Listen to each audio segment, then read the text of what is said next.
sharing some stories as the Indians get ready to host the Pirates.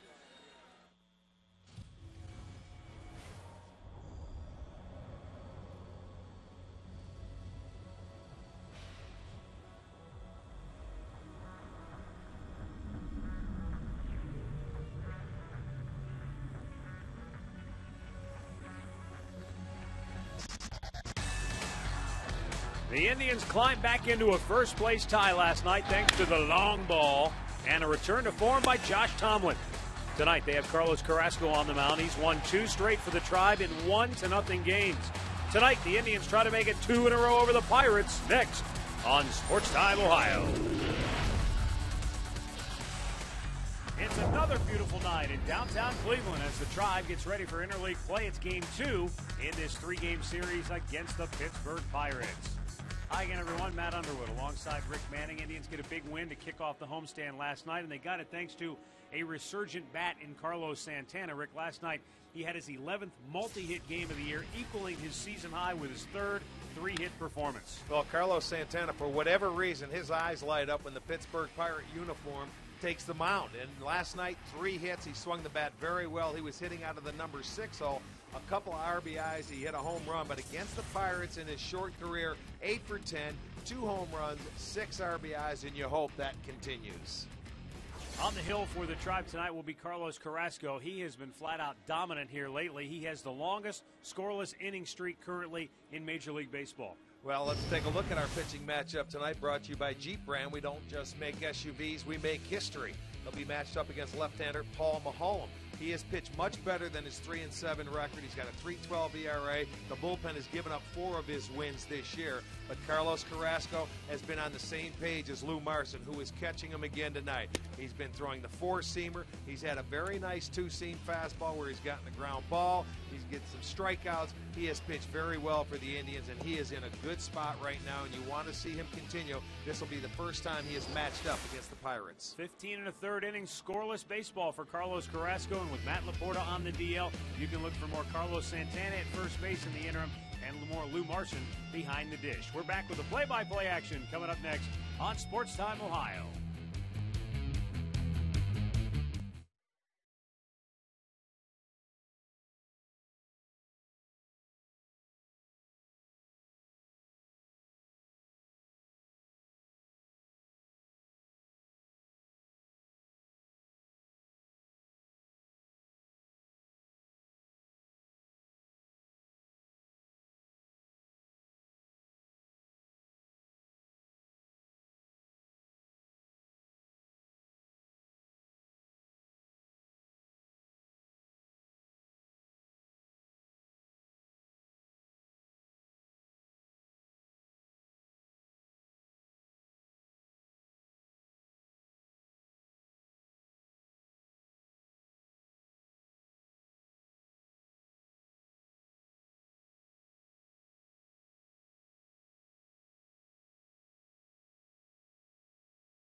Gorgeous night here at Progressive Field. Lots of blue skies overhead, warm temperatures. As the Indians take the field to do battle with the Pittsburgh Pirates. They won last night in the series opener, and the Indians stay perfect on the year in interleague play at 4-0. Carlos Carrasco on the hill. Let's look at Clint Hurdle's starting lineup for Pittsburgh. Jose Tabata will lead it off once again, then Xavier Paul in the 2-hole. Andrew McCutchen hitless last night, bats 3rd. Garrett Jones, the DH, hits cleanup. Then it's Neil Walker, followed by Lyle Overbay. And then 3 right-handed hitters at the bottom, Josh Harrison, Michael McHenry, and Ronnie Cedeno. The Pirates starting lineup brought to you by Kennywood. Visit us in Pittsburgh. Carlos Carrasco making his 13th start this year, a record of 6-3, an ERA of 4.09. He has been brilliant in his last 2 starts. He is 2-0, has not allowed an earned run, that covering 15 1/3 innings, just 8 hits, 4 walks. Lou Marson has been behind the plate for both those starts. He will be back there again tonight. This will be the first time he has faced the Pittsburgh Pirates, so all right, go get him, Carlos. Let's take a look at the Indians' defense, brought to you by Pat O'Brien Chevrolet, saluting the men and women defending our country and watching on the Armed Forces Network. It'll be Kearns in left, Brantley is in center, Chu in right, Hanahan at third, as Drubel at short, Orlando at second, Santana is out at first, and Lou Marson behind the dish.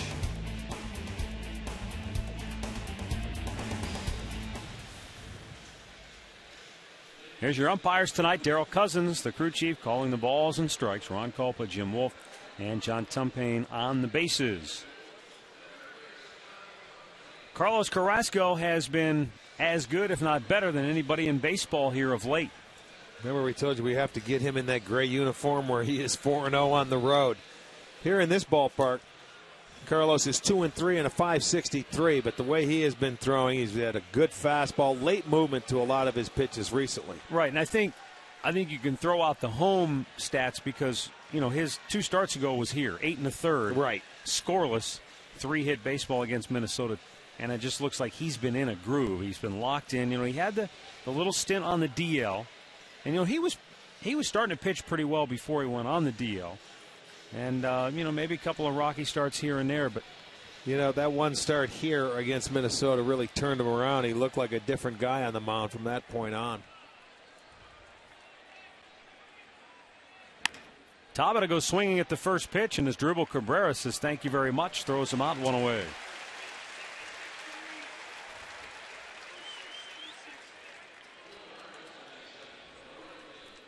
.76 degrees, our game time temperature here tonight, as you see the roll that Carrasco has been on. Yeah, how many times are you going to go out there and win back-to-back 1-0 games in his last 2 starts? And you can see he has really been on a roll in his last 6, 5-1 in the area, just a shade over 3. Well, and how often do you say that when a team is struggling or in the throes of a losing streak? Sometimes you, as a pitcher, have to go out and throw a shutout. And he did that twice. Yes, he stopped a 4-game losing streak and a 5-game losing streak. You're right. You know, and this is the young man that you would expect a veteran or somebody else like a Masterson who did it earlier, or Carmona, maybe Carmona or somebody, or even Josh Tomlin the way he was pitching, but this young man did it. That's driven to right field, but Shin-Soo Choo runs it down, taking extra bags away from Xavier Paul, and that's out number 2. It's going to bring up Andrew McCutchen. Yeah, I'll hit this ball right on the nose. Nothing to show for it, but there you'll see Chu, the running catch, out number 2. Andrew McCutchen had something rather bizarre happen to him. He was riding what he thought was a 15-game hitting streak just a couple of days ago. But in the middle of their game against Houston, word came down that the New York Mets had appealed a scoring decision from earlier, and they overturned a hit and turned it into an error, erasing his hitting streak. Now, McCutchen, for his part, said, no big deal, man. It's not like I was going to go catch DiMaggio.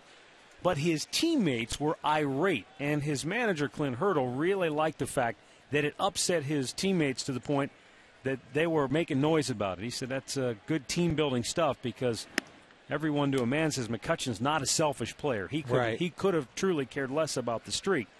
But it was something, you know, it was like one of those, the outside did this to us, and it brought their team closer. Well, that's a good thing. That is good. I mean, he did not get a hit last night. They pounded the strike zone. He saw 14 pitches, and 10 of them were strikes. Good pitch there from Carrasco to even the count at 2-2. It took a pretty good effort to keep him from getting a hit last night. Remember the great play Sizemore made running down an extra base hit in deep center field. The 2-2. Bouncer towards short, and Cabrera flips it over. A 1-2-3 first on 8 pitches for Carlos Carrasco. The Indians coming to bat when we come back.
Indians coming to bat against Paul Maholm. And the Tribe starting lineup brought to you by Progressive Insurance, proud to be the official auto insurance provider of the Cleveland Indians. Grady Sizemore at the top, DHing tonight. Then Michael Brantley is in center. As Drupal Cabrera hitting third. Carlos Santana in the cleanup spot. Shin-Soo Choo bats fifth. Orlando Cabrera up to the 6th hole. Then it's Austin Kearns, Jack Hanahan, and Lou Marson. Well, Paul Maholm is making his start, his 14th, or make it 15th start. 28-year-old left-hander. And he is 3-7, but, you know, he has pitched much better than his record shows.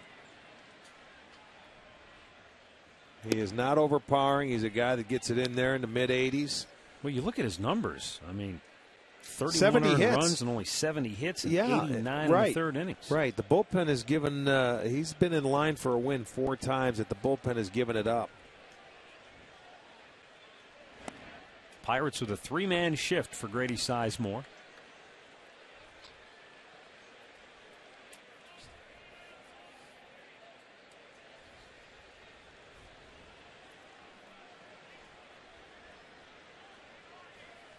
And the 1-1, Grady going to try to bunt, but he fouled it off. Great idea, man. With one strike, if you're going to go over there and overshift the infield, why not? Well, he could push it that way. Especially to start the game.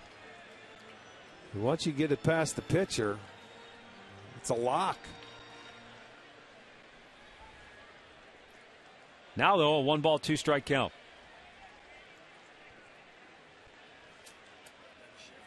And it's in the dirt.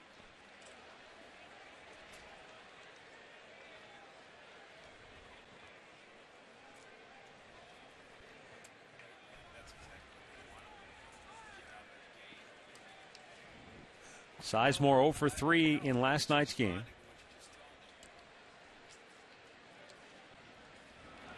Takes down low. Good at bat so far for Grady. Seeing a lot of pitches. Count goes to 3-2.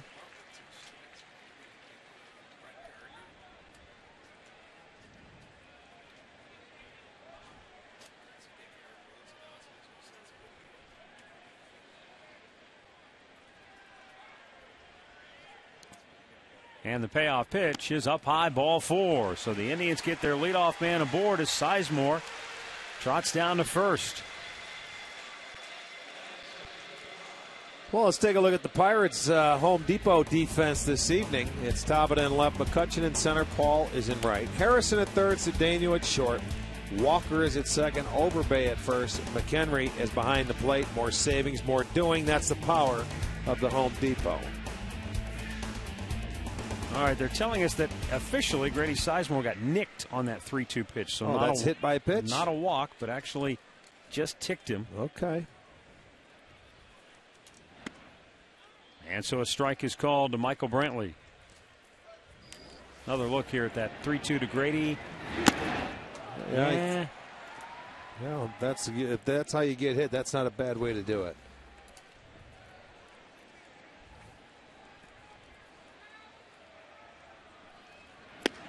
Now, there will be no running here because awfully quick to home plate, doesn't even have a leg, doesn't even raise his knee. At least he didn't right there. He gets rid of that ball, I would say, in about 1 second, which is very quick. Now the 2-strike pitch, and Brantley fouls it back.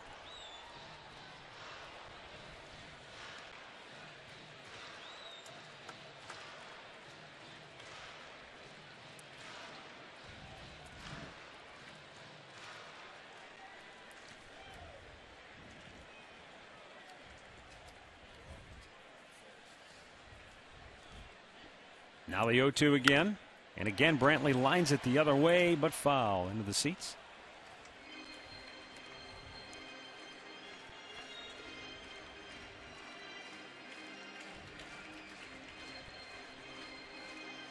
Sizemore back to first. Grady without a steal on the year.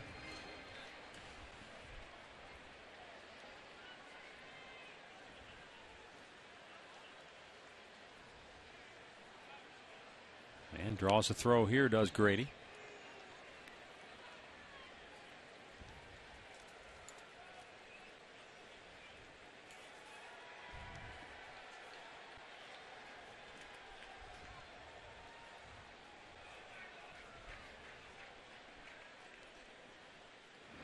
A little tapper back to the mound. Mahone looks to second, but takes the sure out at first. I thought smart. He had a chance to get Sizemore at second base, but you know what? When in doubt, get the out. Before Asdrubal Cabrera steps to the plate, let's check in with Katie Witham, who has an update on the injury of Matt Laporta. Yeah, guys, I spoke with Lonnie Soloff, the head athletic trainer for the Cleveland Indians, earlier today. He told me the x-rays were negative last night on Matt Laporta. Today's MRI did show a mild high ankle sprain. The good news is it was an everted injury, which basically means he rolled it the opposite way most people do, which has allowed a very minimal amount of swelling. They've got him in a boot for the next 7 days, but they do plan to have him back in 2 weeks, guys.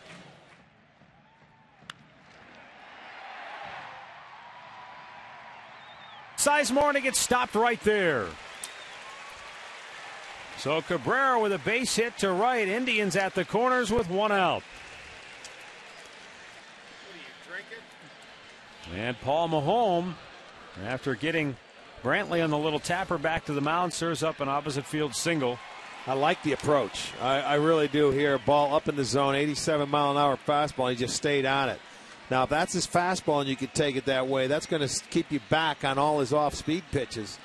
So a nice stroke by Asdrubal. First and third now with 1 out. And it brings up Carlos Santana, who has hit the cover off the ball in his young career against Pittsburgh. And 3 for 4 last night with a home run. And he has loved the Pittsburgh Pirates in his 1 year of being in the major leagues. Strike is called. 5 of 6 last year when we were in Pittsburgh, and started out 3 for 4 last night. Couple of home runs, and is in a good position right now. And the 0-1. Last night, Carlos Santana launching a home run. Our great clip of the game off Kevin Correa. Relax, you're at Great Clips. That was one bad pitch that he felt, okay, he hit it out of the ballpark. Not much you can do. It was only a solo home run. He pitched pretty well, though.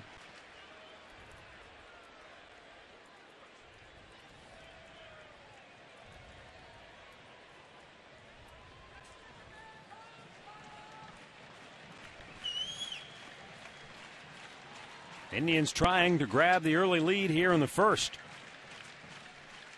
Cabrera takes off, and Santana lifts a high fly to left. Grady Sizemore will tag at third. Tabata makes the catch. His throw is coming all the way home on the fly, but way off the mark. And the Indians take a 1-0 lead as Santana gets his 29th RBI. It's 1-0 Cleveland. Boy, Cabrera had an awfully good jump at first base, and that's the reason why he didn't go back and tag up on that throw, is because he was at second base. Santana does his job, gets the RBI. He picked a perfect time, and he wasn't raising that leg when Grady was on first base. He picked it up and Cabrera took off.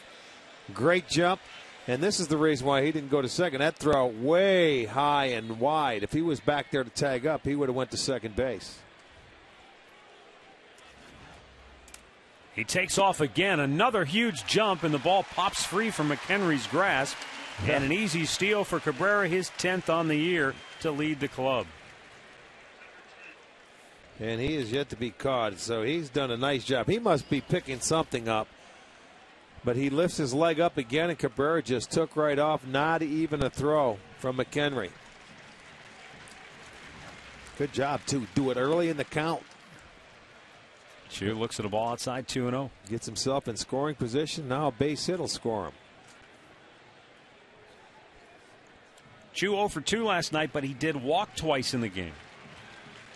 We've seen more walks from Shin-Soo Choo lately, and that is a great sign. I think so. I like that a lot when you see Chu walking. Even if he wasn't walking, Rick, as you said, you're seeing him be more patient, not chasing as many pitches, waiting for the pitch to come to him. So that's telling you that he's starting to hopefully shake things loose offensively, and he draws a walk here. So 2 on with 2 out, and Orlando Cabrera coming to the plate. Well, when you look at Maholm, left-handers actually are hitting better against him than the right-handers this year. Lefties have a 250 average, righties just 208.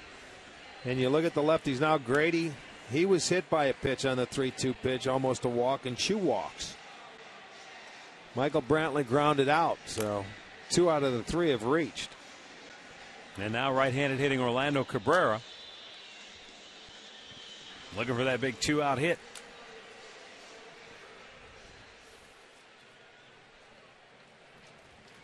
On the year, Cabrera a .262 hitter with runners in scoring position. Takes a first pitch strike.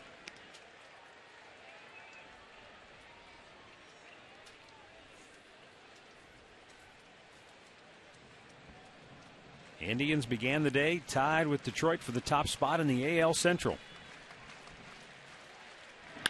And a line drive toward right field. McCutchen closing fast makes the catch to end the inning. But the Indians grab the lead on the sac fly by Santana. 1-0 Cleveland after 1.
Baseball is brought to you by McDonald's. What's sweet and tart, cool and refreshing? McDonald's McCafe Frozen Strawberry Lemonade. By your Northern Ohio Toyota dealers. And by AT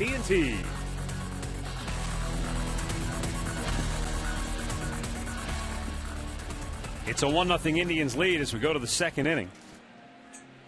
And for Pittsburgh, Garrett Jones, Neil Walker, Lyle Overbay due up. Carlos Carrasco set him down 1-2-3 on 8 pitches in the first.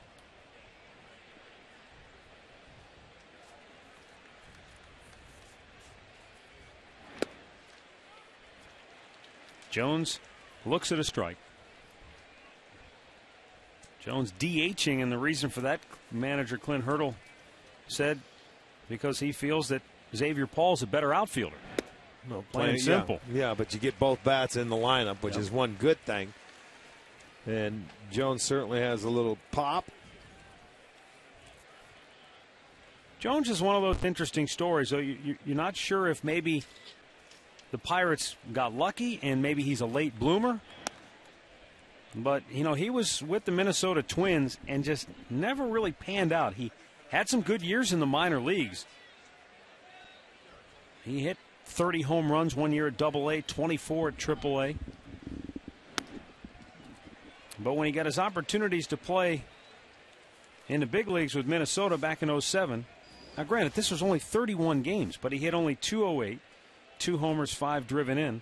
Nice pitch. And they just basically gave up on him, and he has come to Pittsburgh and blossomed, hitting 21 homers in each of his last 2 years for the Bucks.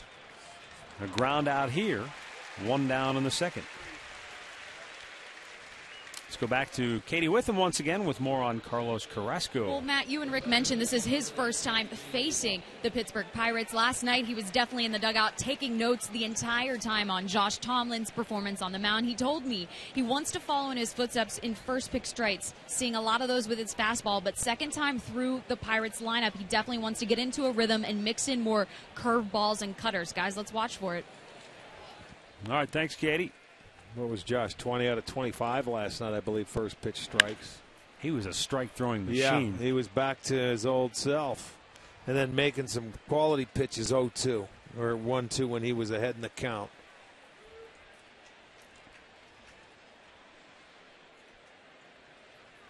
Neil Walker was 1 out of 3 last night.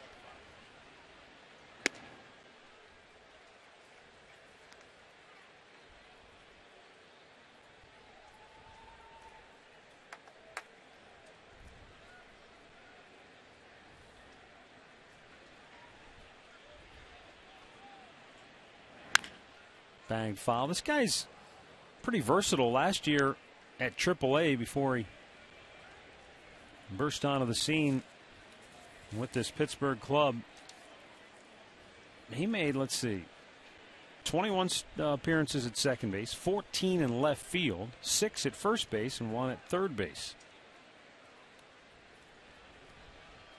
Now the 1-2 pitch.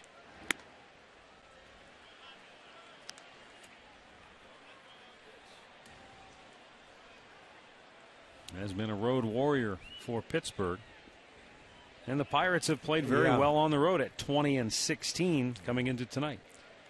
Better on the road than they have been at home. And the 2-2. Smoked foul, just foul at the first base side. Shake it off. Shake it off. You're all right. Send along some birthday wishes tonight. Happy 29th birthday to Jeff Russell, who's an assistant suite manager tonight. He's, I'm sure, working it because these suites are all sold out up here with this series. Nice to see. Big crowd.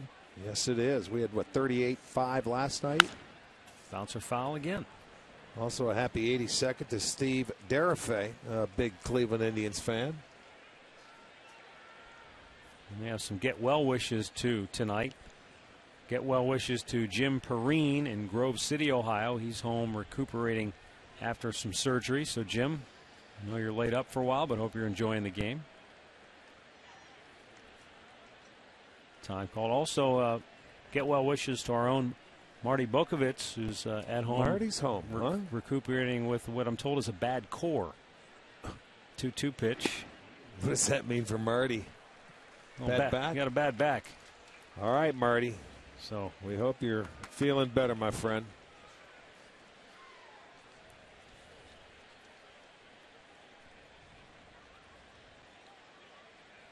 Carrasco looking in taking a little too much time, and Walker steps away.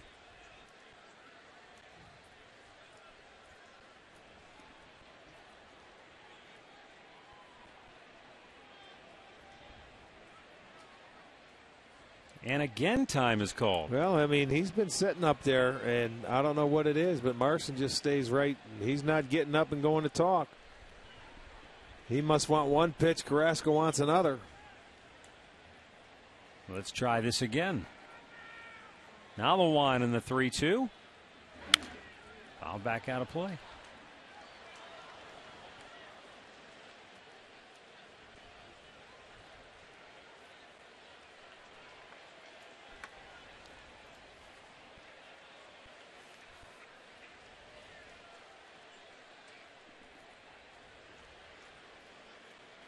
Again, the payoff. And again, it's fouled off. How many foul balls is he hitting this at bat? Well, he's fouled off some tough pitches. It's got to be about a 10-pitch at bat. I think that's at least 5 that he's fouled off. 6 fouls in 9 pitches. Thank you. Boy, he's on his game tonight, isn't he? Tommy? Yeah. Teflon Tom is. Just don't ask him about any injuries. No, I'm not. Teflon Tom, we're on the pitch count. Again, the 3-2. And a routine 2-hopper to Cabrera throws him out.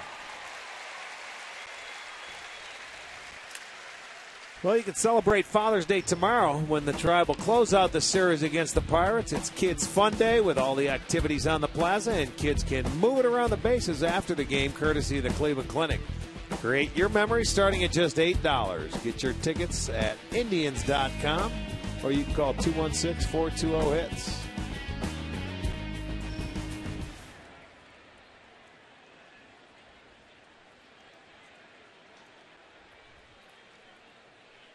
Lyle Overbay lifts a fly ball out of play to the left.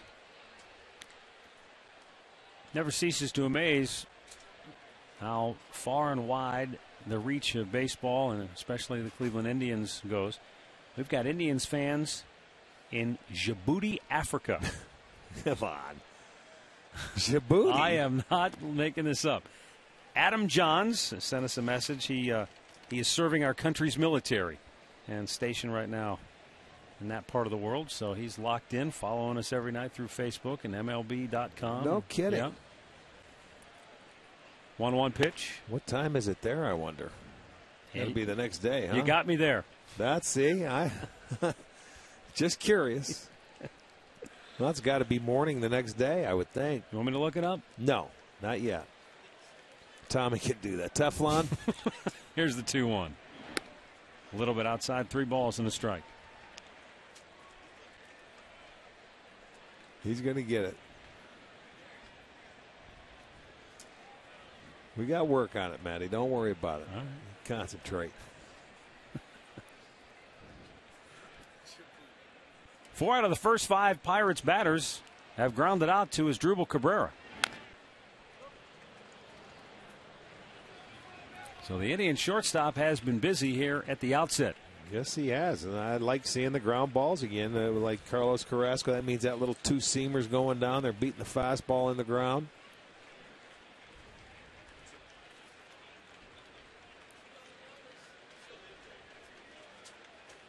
Carlos the wine and the 3-2.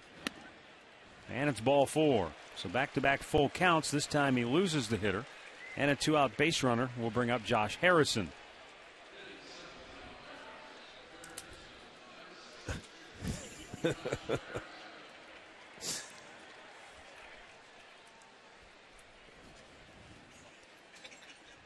There it is. The current time, it's 1:34 tomorrow afternoon. That's in Egypt. Is that anywhere near where we're talking about? I don't know. He's got looking up the time for Cairo.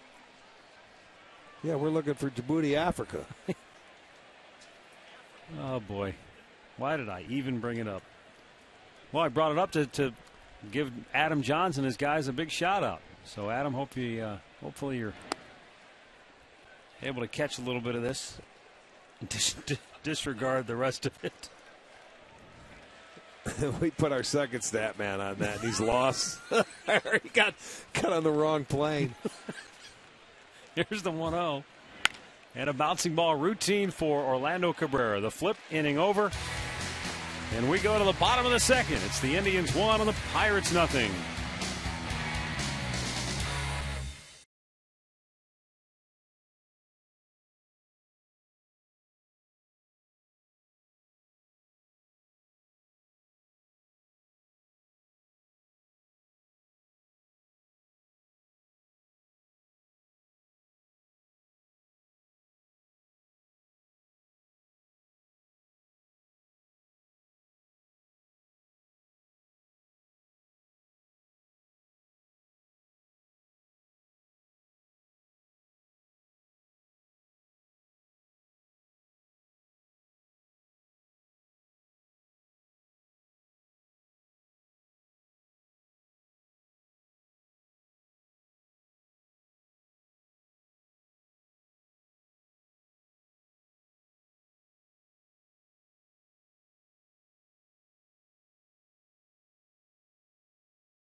Indians on top 1-0. As we move to the bottom of the second inning, bottom third of the Indians order due up here. Austin Kearns, Jack Hanahan, and Lou Marson.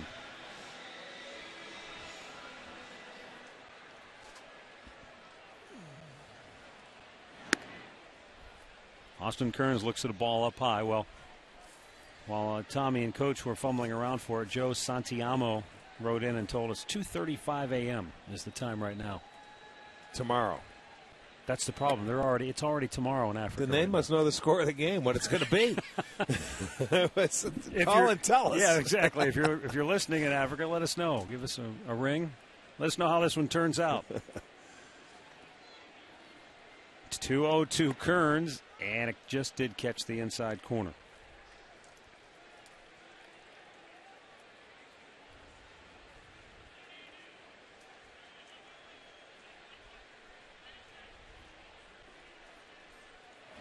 Back out of play. In his career, Paul Maholm, a much better pitcher at home than he has been on the road. His career home ERA 3.73, career on the road 5.10, and twice as many losses on the road as opposed to victories. Career record of 18-39.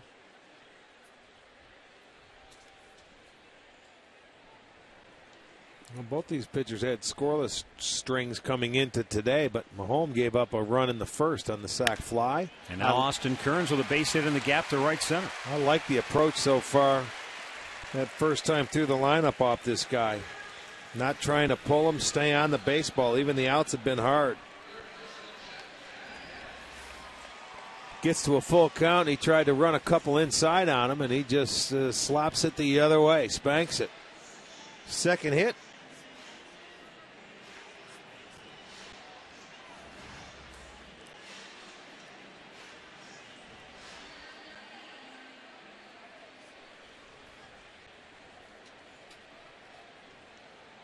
Now Jack Hanahan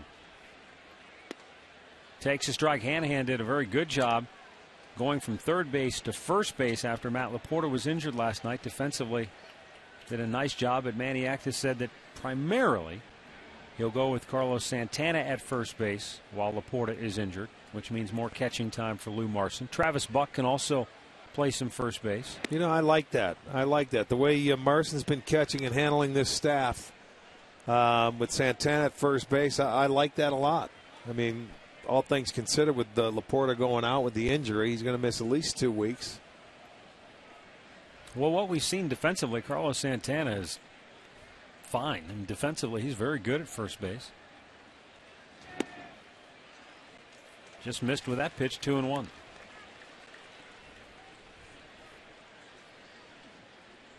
course, Lonnie Chisenhall is on the DL down at AAA Columbus with a concussion, and Nick Johnson, who they signed in the offseason, just not ready yet. He's just started playing games not too long ago. But he could have been an option. Could have been. But I like this guy at third base, Hanahan. He's done a terrific job all year defensively. You don't want to move him. He fielded nicely last night. But then you move him to first, and you're going to weaken that third base position if you take him off of it. The 2-1.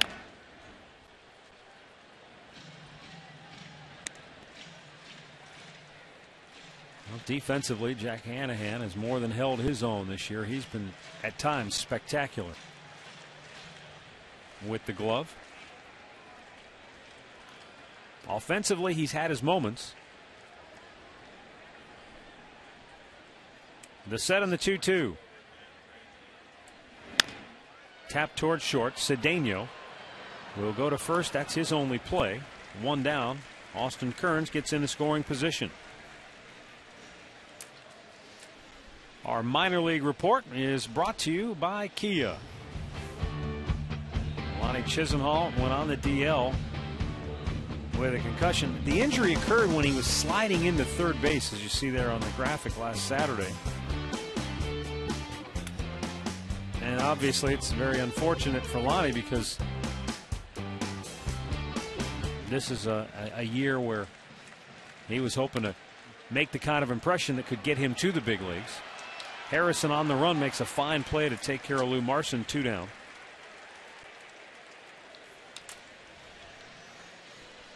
Well, Rick, the problem anymore when it comes to concussions, you just don't know how long a guy may be out for. We've seen in other sports where a concussion could land a guy, on the sidelines for a couple of months, half a season. Right, depending on how severe it is. You just don't know.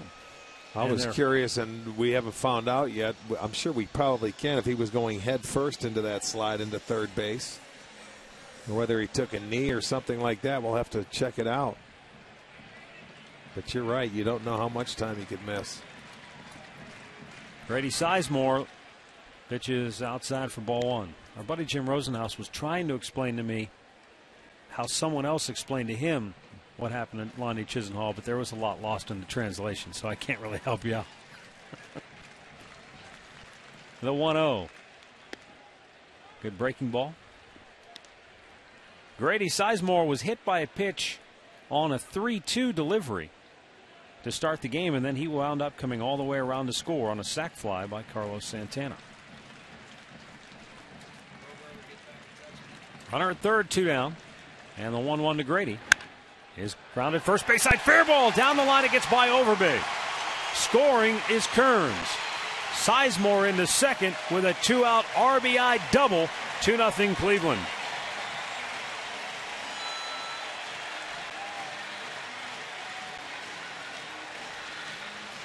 So there's that big 2-out RBI hit. And it gives the Indians now a 2-run lead in inning number 2. It's going to be our McDonald's. I'm loving it. He got a breaking ball. He took a good look at the first one that Mahomes threw him. And now this time he was able to time it and keep his hands back enough right over the first base bag. And it goes off the glove of Overbay.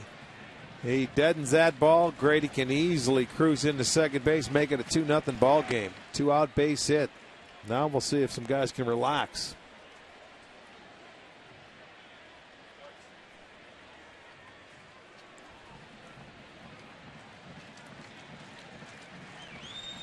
Of the 11 hits the Indians have in this series, 7 of them have come with runners on base, which is a good sign. Making because the most of your opportunities. Remember when we were in New York and Detroit, we were saying 7 for their last 75 or 76 with runners in scoring position, but at least they're hitting now with guys on base.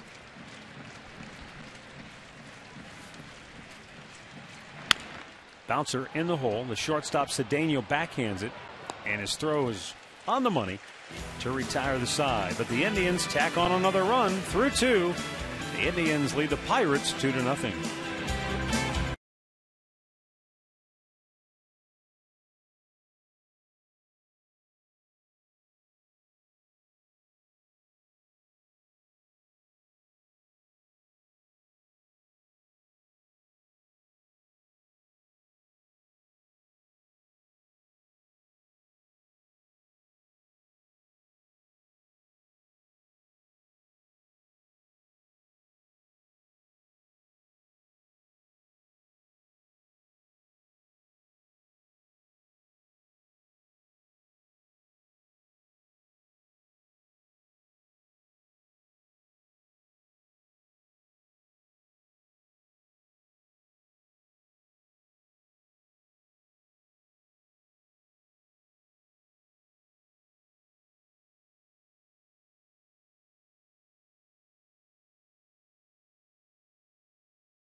later in the game to see our Miller taste greatness moment.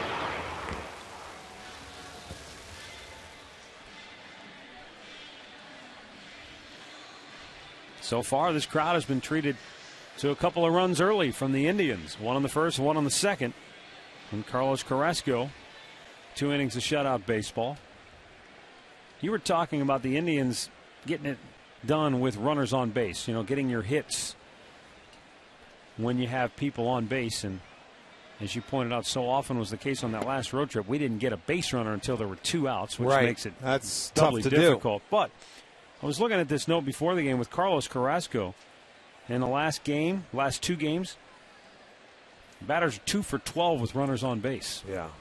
So even when he's given up base runners, it's usually come with 2 outs, and they can't bunch them together. Well, the left-handers have done a good job against Carrasco this year, hitting at .324, but he's done a nice job of holding things down and pitching out of the stretch where earlier in the year he had a little problem. Smash to third. Jack Hanahan is Johnny on the spot. Throws him out, 1 away. Check in once again with Katie Witham with the latest on the All-Star balloting. Yeah, Matt, Rick, All-Star Game's going to be here before you know it. Voting is open right now. If you're sitting at home, you can log on to Indians.com. They have a link right there that'll take you and be able to vote online. If you're out here at the ballpark, we've got ballots all over the place that you can mail in. Asdrubal Cabrera is just behind Derek Jeter right now for shortstops. Get on there. You can vote up to 25 times. Let's send him to the All-Star Game, guys. Okay, thanks, Katie. Here's Ronnie Cedeno, the Pirates shortstop, hitting 9th. 1 for 3 with a double, and he scored their only run last night. It would be nice to see him start the All-Star game because he's had that kind of year. But the fans vote, and right now it's going to be tough to unseat Jeter because he's been around for so long. So you're going to have to get out there and vote for him if you want him to start. And here's the other problem, too. As the 1-1 pitch is swung on and missed. I'm not sure now exactly when he comes off the DL.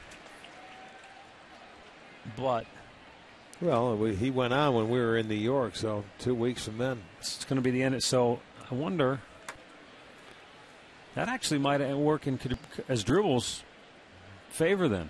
Because you started thinking about all the press and momentum he was getting as he gets closer to 3,000 hits. Right. But now that he's sidelined and that gets quieted down, maybe more people will take notice of the job Asdrubal has done this year. Pretty good breaking ball. Yeah. Didn't get the call, but that was a dandy. Just off the edge. I mean, it's a tough one not to swing at. Up the third base side, foul. Well, you're right. And, I mean, he's eligible at the end of June to come off, but will he be ready right at the end of June? Who knows? A couple more birthdays to send along. James Jurek from Pensacola, Florida. Big Tribe fan is celebrating number 83 today. James, happy birthday. Larry Myers of Sandusky is 77. And Saul Rabunovich of Chagrin Falls is 66. There's a pop-up into right field. Shin-Soo Choo. And that is out number 2. Top of the order now, and Jose Tabata.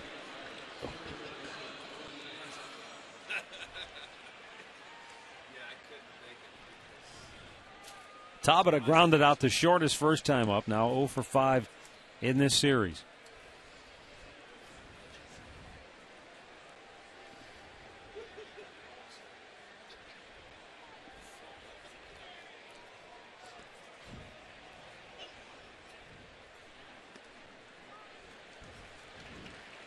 And a first pitch strike to Tabata. Right-handed hitters now covering the last 2 starts and what's happened so far today against Carlos Carrasco. 3 hits and 28 at-bats. They go 1-2-3 here in the third. 2-0 Cleveland.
2-0 Tribe, bottom of the third here at Progressive Field.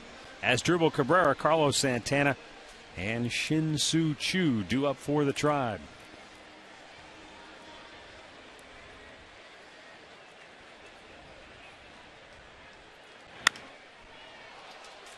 Out of play down the right side, Cabrera. An opposite field single his first time up.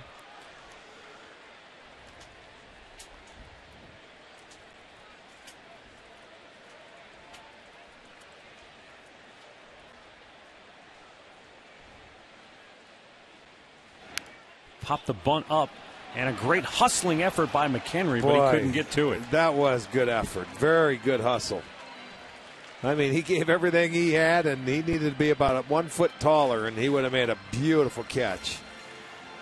Cabrera trying to sneak a bunt down, and look at the effort. He sees it go up, he takes off the mask and dives, and just a little bit short.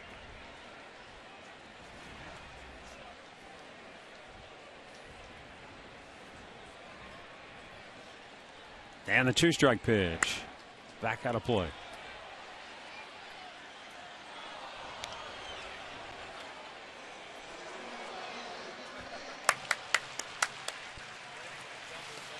Colorado Rockies will be here Monday, Tuesday, and Wednesday.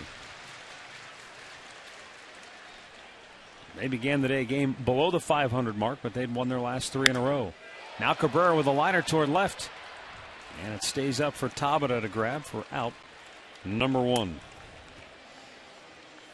Time now for our trivia question tonight, brought to you by AT&T. 3 outfielders have won 10 consecutive National League Gold Glove Awards. Who are the 3? I'm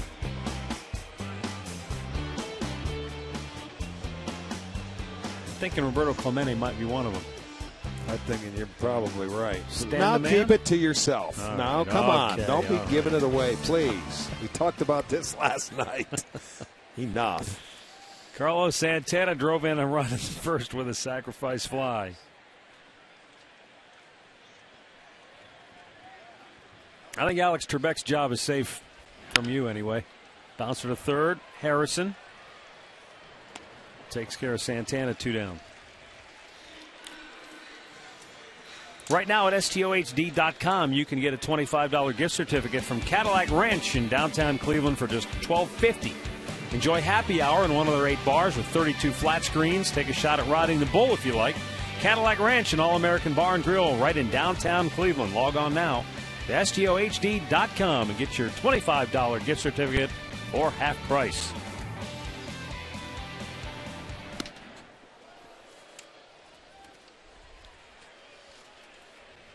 Shin-Soo Choo drew a walk his first time up. He has seen 28 pitches in the series. 19 of those have been balls. He's walked 3 straight times. You kind of get the feeling the Pirates said coming in, we're not going to pitch to this guy.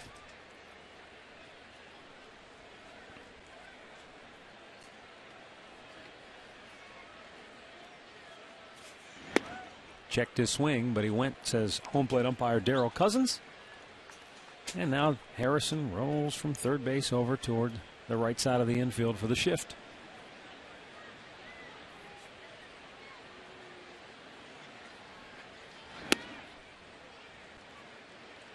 Three balls and a strike.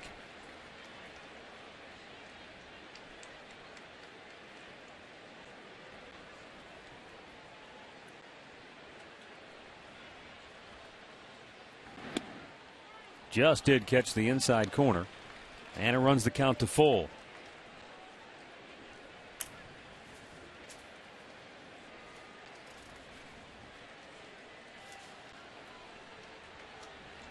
And the payoff pitch is outside, ball 4. He's walked again. So 2 down, a runner at first for Orlando Cabrera.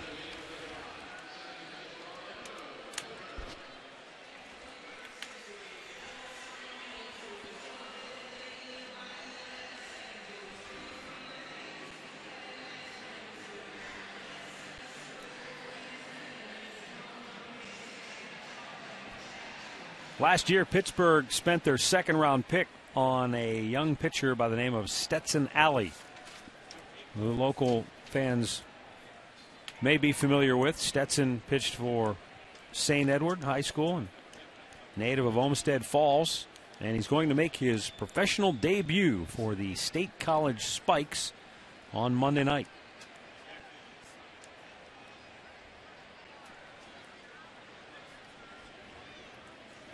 Orlando was squared around a bunt, but he pulled it back.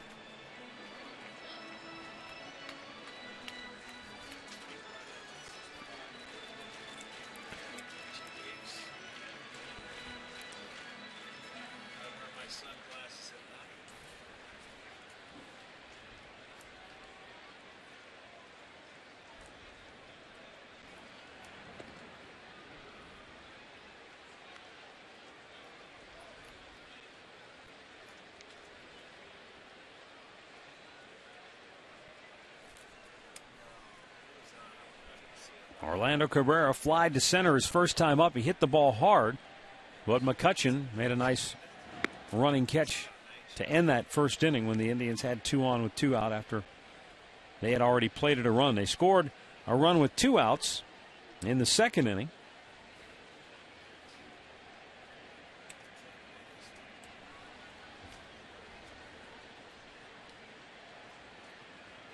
He takes off. They've got that move picked up. And again, McHenry bobbles the ball coming out of his glove. They've got something they do. Really picked up, Rick. You know, and it shows because every guy, it's just not one guy that's getting the move. Cabrera had 2 good jumps off him. Now Chu picks up and he's gone. I don't know if it's in his hands or they're picking something up out of his foot or the way he's standing in his stretch, but they have something. Second stolen base of the night.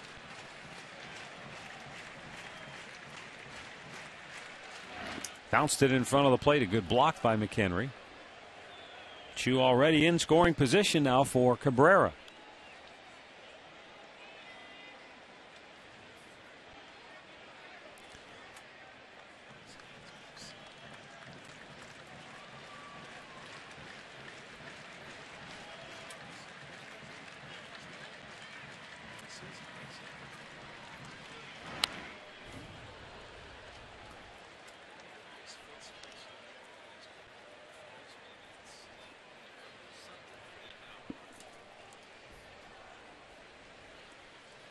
Tommy Bowe telling us that Paul Maholm only allowed 3 stolen bases in his first 14 starts, and the Indians have 2 already tonight. Unless they're guessing correctly, you know, and going on first movement, but they're not. Chu takes off for third. There's a blooper towards left field, but going out is Cedeno to make the grab, and the inning is over. 3 complete from Progressive Field. It's the Indians 2 and the Pirates nothing.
2-0, Tribe on top, 4th inning here at Progressive Field.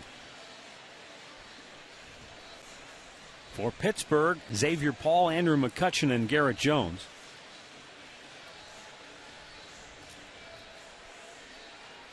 Just one of those nights where it doesn't get any better weather-wise. I mean, it has just been ideal.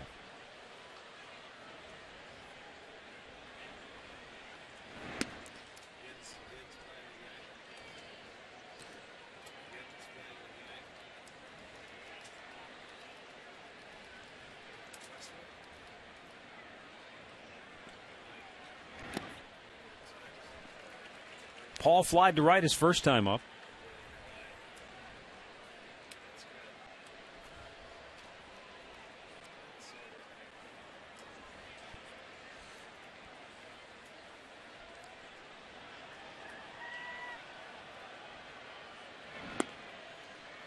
Low and away, 2 balls and a strike.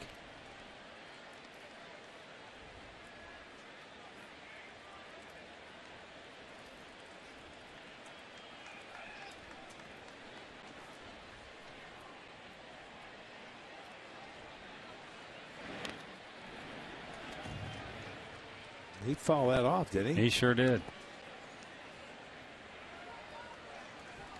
Trying to get something started. Well, they don't have a hit. They just Yeah, have a 2-out walk in the 2nd inning, so leading trying off. to get something going, Yeah. I suppose. Sure, leading off the inning, and he had Jack Canahan back behind third base, so anything to try and get it going.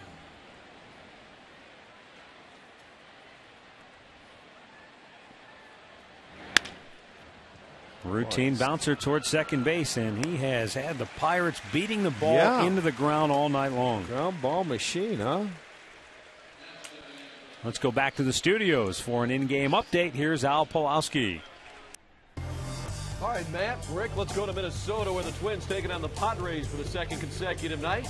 And also for the 2nd consecutive night, Danny Valencia leads the yard. That solo home run is his 7th of the year. Puts the Twins ahead 1-0. Scott Baker working on a 2-hitter through 4 for Minnesota. Back to you, Matt. Thanks, Al. Andrew McCutchen grounded to short his first time up.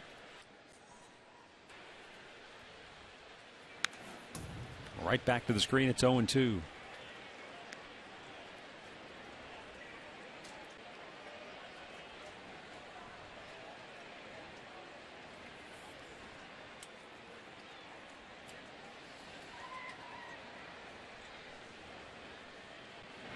Swung on and missed.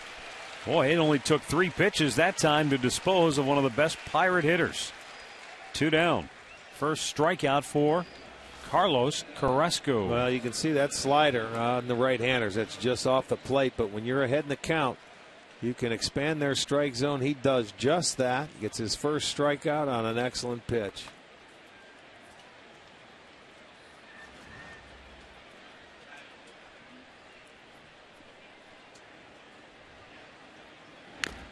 Right back off the mask of Lou Marson.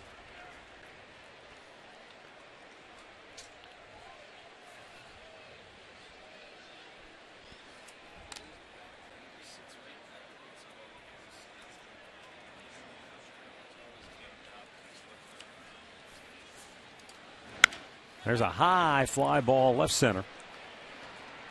Austin Kearns, the left fielder, is there, and he's got it. A 10-pitch 4th inning. Pirates go 1-2-3, and that's 7 in a row set down by Carlos Carrasco.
bottom of the fourth inning. Bottom third of the Indians order due up. Austin Kearns singled and scored in the second.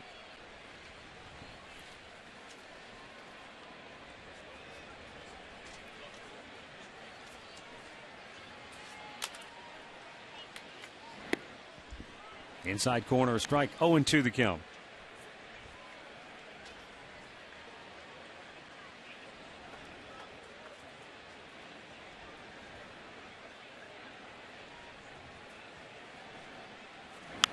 Pop back out of play.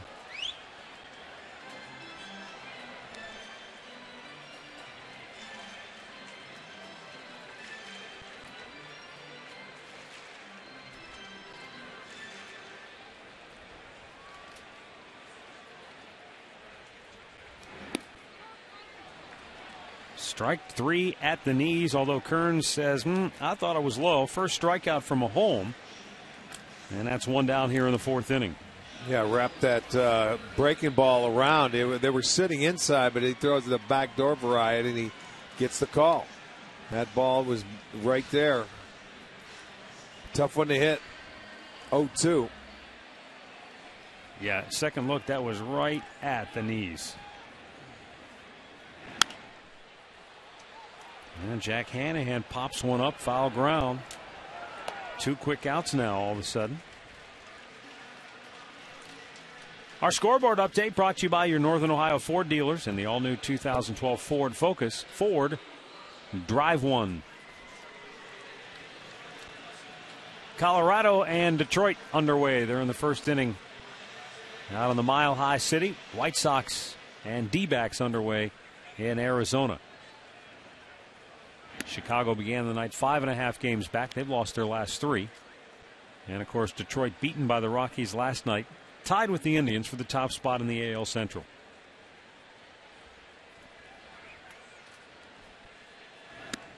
Minnesota's the team right now that is really on fire. Won 5 in a row, 8 of their last 10. Got Joe Mauer back in the lineup now. Still 10 games below the break-even mark. Well, we've learned that you never count Minnesota out no matter where they're at. The 2-0.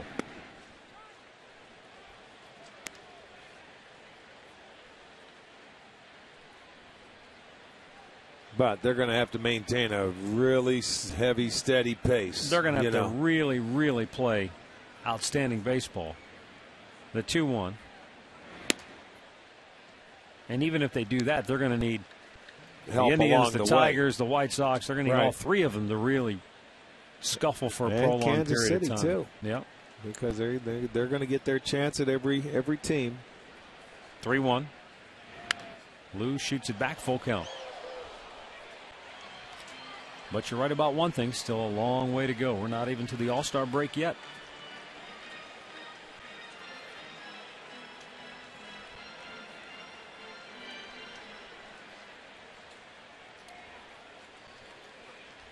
Two down, bases empty, 3-2 pitch, and a base hit into right field for Lou Marson with 2 down. Shot it past the diving Lyle Overbay. And the Indians have a 2-out base runner now for Grady Sizemore. That approach works well for Marson against the left-handers. A lot of times lefties will try and cut that fastball inside on you, and he's able to take it the other way. Shoots it past the first baseman Overbay. And Lou Marson this year has handled left-handers very well. Over a .400 batting average against them. 10 for 24 now.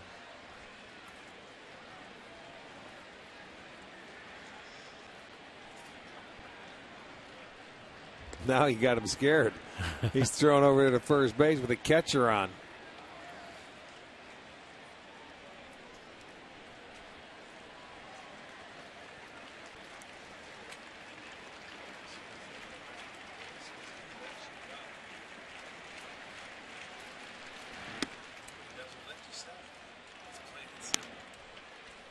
Grady Sizemore doubled down the right field line just past the diving first baseman Lyle Overbay in that second inning, and it brought home Austin Kearns with the Tribe's second run of the game.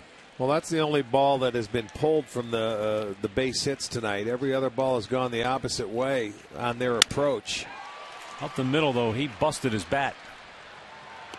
And Sizemore's out by a step at first to end the fourth. Still, it's Cleveland 2 and Pittsburgh nothing.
Cleveland Indians baseball is brought to you by United, proud to fly the Cleveland Indians.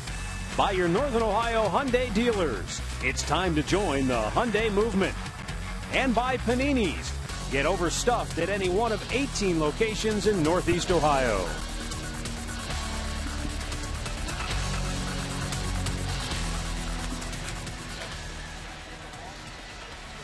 2-0 Indians on top as we go to the fifth inning here at Progressive Field. Last night, big fireworks show after the ball game, and following tonight's game, we've got the big concert. Yeah. Featuring Michael Stanley and Donnie Iris. And I bet a lot of people are going to stay.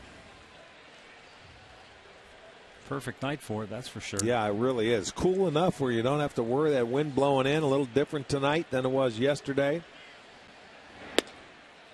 First pitch strike to Neil Walker, who grounded to short his first time up. Well, one thing that hasn't changed, Carrasco continuing to put zeros on the board.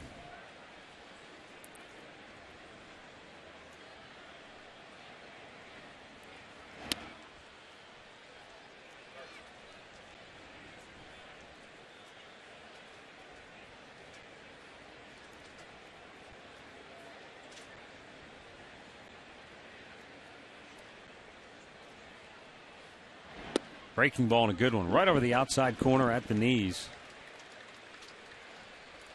Walker had a very good at bat his first time up before grounding out to short. What was it, a 10-pitch at bat? Fouled off some good pitches, about 6 of them.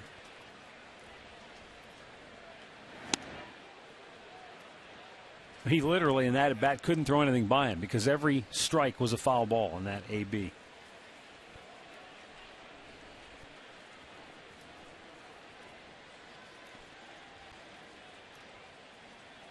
The 2-2. A little bit low, full count again.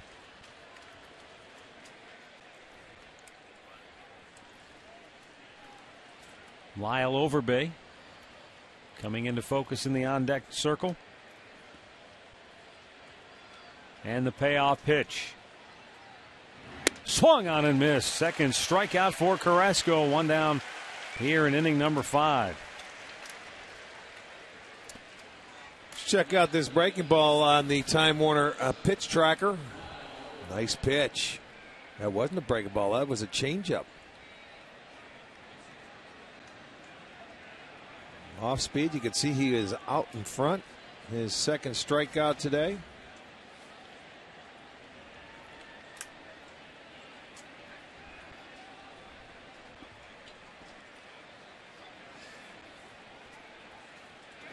Overbay takes a first pitch strike. And Carlos Carrasco closing in on the 60 pitch mark So far, 37 of his 59 have been strikes. Overbay, the only Pirate base runner with a walk with 2 outs back in the second, and that took a 3-2 count before he finally drew the base on balls.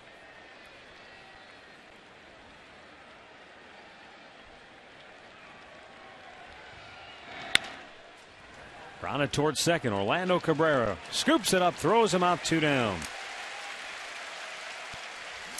Well, enjoy time at the ballpark with your family any day or night with the KeyBank Grand Slam 4-pack. You get 4 tickets, food, 4 Indians caps, and parking. Everything you need, one easy, affordable package.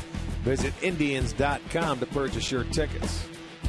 I'll tell you, this is turning into a little combination here, Carrasco and Marson, that I don't think Manny Acta's going to want to mess with. He's going to want to keep them together for a while. Well, the way he's pitching right now, you don't mess with anything. No, I wouldn't think so. These two are on the same page. Swing and a miss. And again, none of this is an indictment on Carlos Santana. He's still learning the catching position in a lot of ways. I mean, Sandy Alomar was talking about it the other day. This is only his 4th year as a catcher. Well, he's had to learn at the big league level. I'll tell you what, this right now, Marson just stays back there, puts his fingers down, and does a nice job. Sandy's worked with both guys, and, you know, everybody can continue to learn. And Marson has done that as well. When he's not playing, he's usually sitting right next to Sandy Alomar. Yes, he is. He's picking his brain on the bench. You got that right. The 0-2. Tap back to the mound. Carrasco throws him out.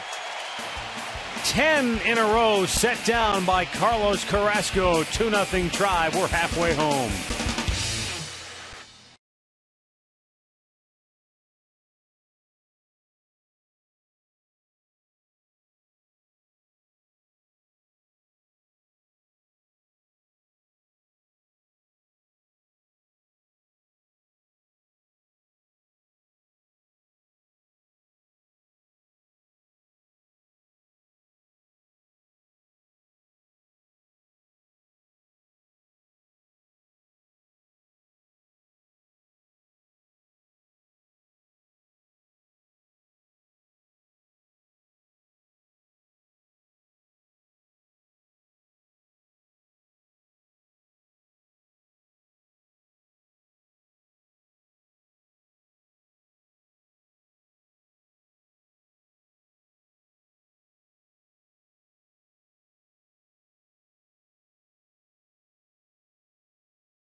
Tim Belcher talking with Carlos Carrasco, who has shut down the Pirates' bats so far tonight through 5 innings. Meanwhile, the Indians with a run on the first and a run on the second. But Paul Maholm has quieted their bats since then. Michael Brantley 0 for 2, leading off the home half of the 5th. He's just one of those guys, Matt, that it seems like anytime he toes the rubber, Pittsburgh doesn't score. You know, when he's on the hill, he gets some of the worst run support that you can see.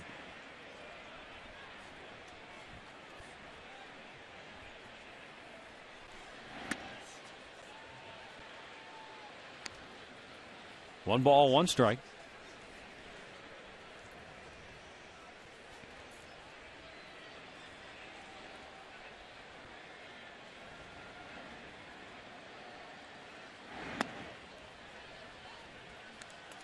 Two and one the count. You know, what you said at the outset really has been right on the money with Maholm as far as, you know, velocity-wise, he's not a guy throwing it very hard, but, man, he's just very good at staying on the edges, Yeah, staying out of the moves it middle in, of the plate. moves it out. I mean, that's pitching. You keep the middle, the fat part of the bat off the ball. But I really do like their approach that first time through, where they're taking them the other way, and you're hitting the ball right on the nose.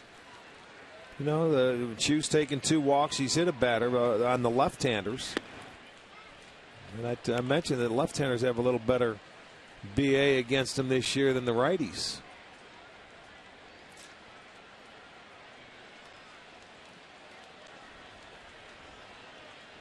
The 3-2. Brantley with a drive to center, but there is McCutchen. One away. Our game recap brought to you by your Northern Ohio Toyota dealers. Carlos Santana in the first inning with a sacrifice fly brought home Grady Sizemore from third. And then Grady Sizemore with a 2-out RBI doubled on the right field line to make it 2-0. And Carlos Carrasco has made it stand up. Find out about more than 30 Toyota offers available now at buyatoyota.com. As Dribble Cabrera singled in that first inning. Flied to left his last time up. You know, you've got to go up with your game plan and stay with it, because this guy's going to change his pattern every at-bat.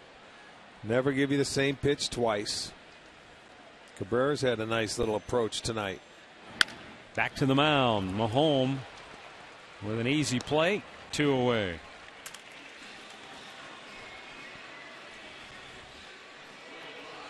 That'll bring up Carlos Santana, who, as you just saw, drove in their first run of the game in the first inning with a sacrifice fly. He bounced out to third base his last time up.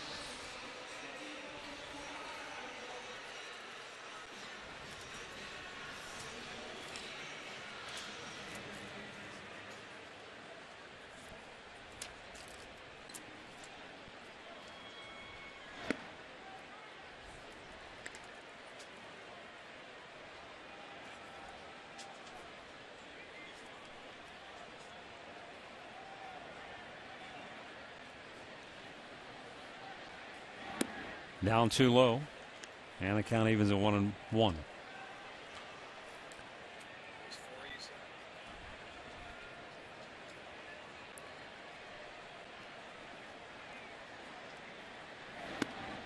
little bit too high.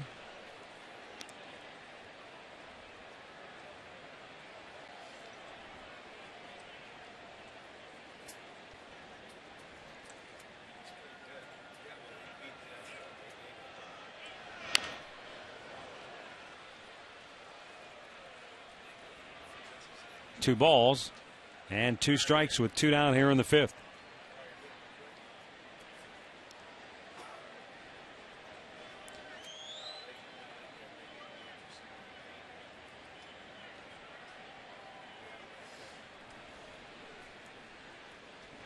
Swung on and missed, and the Indians go 1-2-3. Second strikeout for Maholm.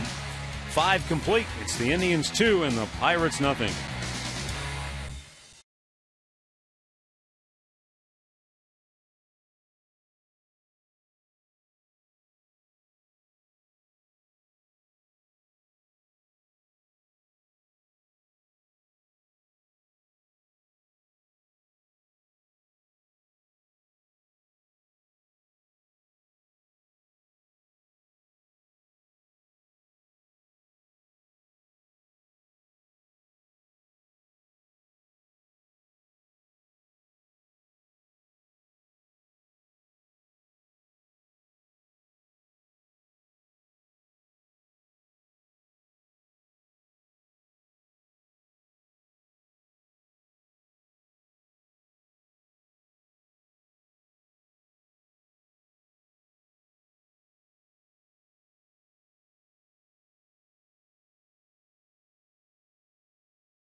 To pick up your Wahoo Bucks $5 discount coupons for the Subway Extreme Fan Zone. It's the place to be. Win Subway gift cards, Indians fun money, and you'll get great discounts on your next Subway purchase. Subway, where winners eat.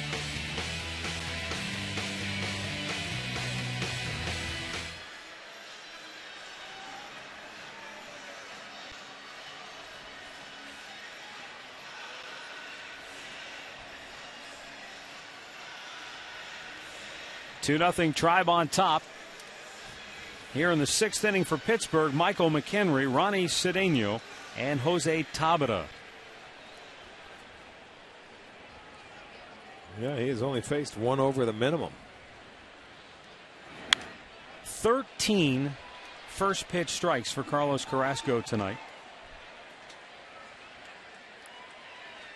Well, didn't Katie tell us he was watching? He wanted to do just what Josh Tomlin did last night. Well, he's doing that. He's duplicating it. Josh Tomlin was 20 out of 25, 13 out of 17 for Carrasco tonight. That's following in his footsteps very well. Carrasco, 66 pitches on the evening.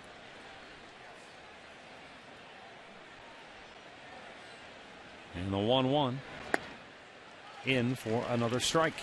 Now he's ahead in the count. McHenry bounced to third, his only time up.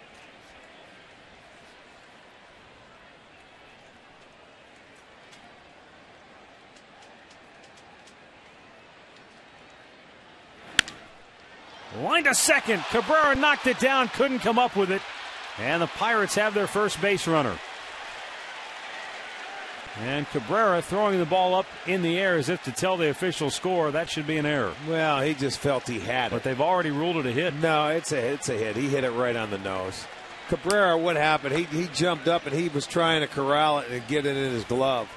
That ball was smoked, and he timed it, but he just couldn't bring it down. You see, he tried to hold it against his chest. He picked it up again, and he just couldn't get it. Yeah, that's a tough play. Yep. So the first hit of the night for Pittsburgh leads off this 6th inning.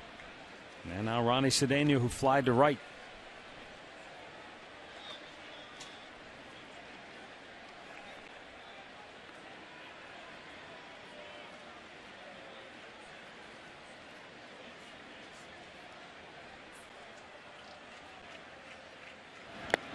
Tried to bunt it, foul tipped it right into the glove of Marson.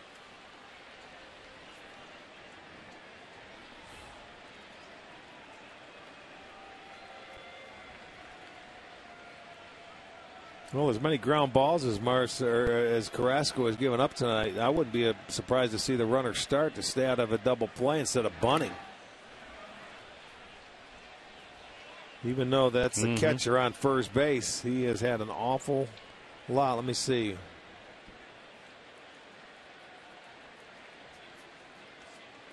Ten ground ball outs.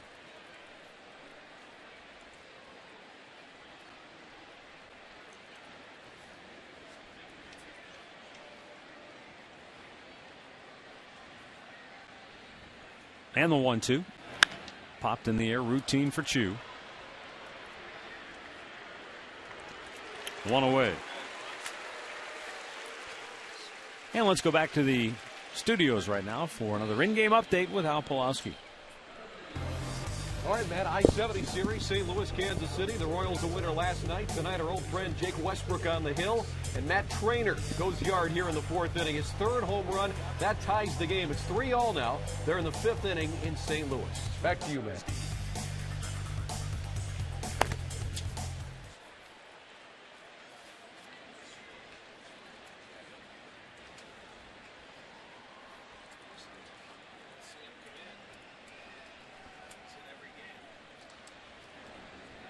McHenry, the catcher, back with a dive.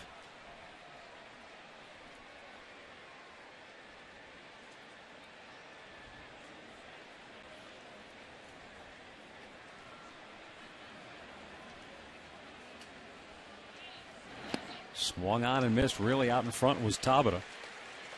Twice he's grounded out to short.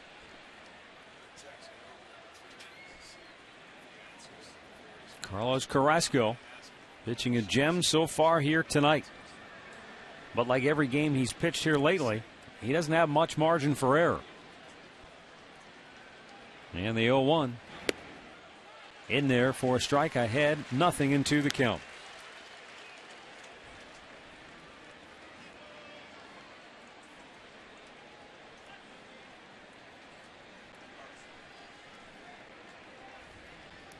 He has had 9 counts of 0-2, 1-2.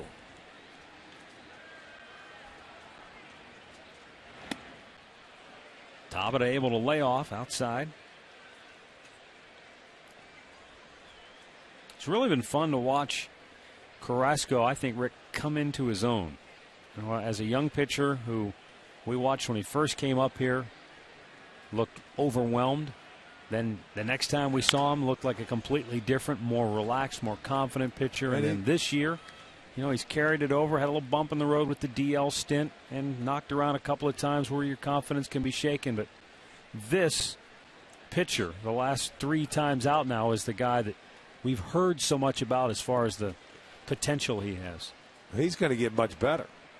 I mean, he's just starting to get a little bit of confidence and feel that he belongs here. And you know, he's going to have to go through the league and get to see everybody. And, you know, he's a lot like Tomlin, where, you know, teams don't know him yet. He will have to make adjustments, but I like the way he's throwing the baseball. The 1-2. Bounce towards third. Hanahan, what a stop. It's a fair ball, but it rolls into foul territory. And I don't think it would have mattered, because had he come up with that clean, I don't think he could have thrown out Tabata anyway. No, he would not have. But You're what right. he did do is he keeps it from being extra bases. Yep. He keeps that guy on second base instead of first to third, possibly second and third. He just keeps it as a single, infield single, and that ball just over the bag. He does a beautiful job of just knocking it down. And that's what you do. You can't catch it, at least knock it down. Still have a chance for a double play ball. Meanwhile, the Pirates with their first threat of the night. After getting their first hit to start this inning, Xavier Paul comes to the plate with 2 on and 1 out.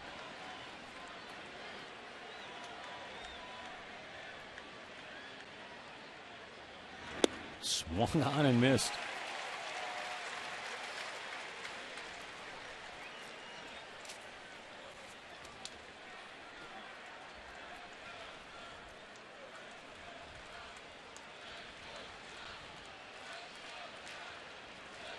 This is where you want him to tighten it down, and he has in his last couple of starts when you get the runners in scoring position.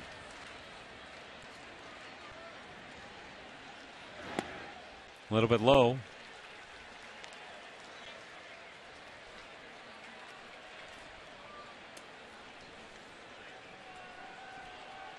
Manny Acta flashing the signs for Lou Marson. Tribe holding a 2-0 lead, but Pittsburgh threatening now here in the 6th. The 1-1. Low again. 80 pitches now on the night for Carlos Carrasco. 52 of those have been strikes.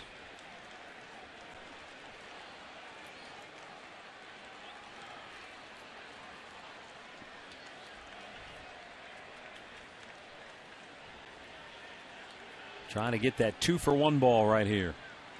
And he's had a great sinker working all night long.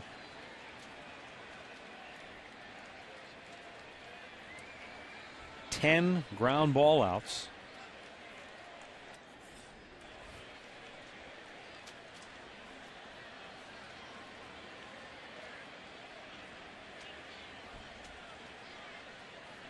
Swung on and missed again.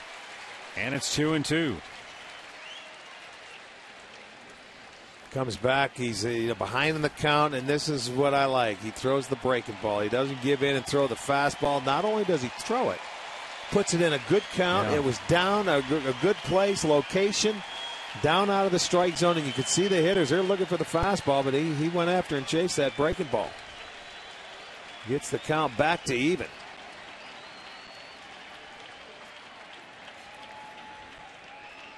Let's see if he doubles up with it here, or if he goes back to the two-seam fastball. Came back with another slider. It was up, and that enabled Paul to get a piece of that to stay alive. Well, now Lou wants to go out and talk to him. You don't see Lou go out to the mound often. Looking for that ground ball at one of his infielders. I was going to say, do you think that's the conversation there? You threw back-to-back breaking balls. Yeah, you don't want to throw too many. That one he left up in the zone. Try that little. It's still a 2-2 count. You got McCutchen on deck. This is a guy you want to get. You need an out right here. He has recorded 6 ground ball double plays, and that's what he's looking for. Maybe a little two-seamer away. Fastball. No, another breaking ball. It just hung a little bit. Might have been a changeup there. And a full count. That's what he has to learn. When you're calling for pitches like that, to execute those pitches in situations you have to do that in. Go the fastball away and hope he rolls over on it. The 3-2. Swung on and missed. He struck him out. Third strikeout for Carrasco. Paul just ticked it, but Marson able to hang on. And that is a big second out for Carrasco.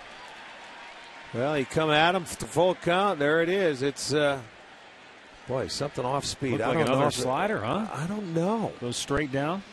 That ball did go down. That must have been a slider. 86 miles per hour.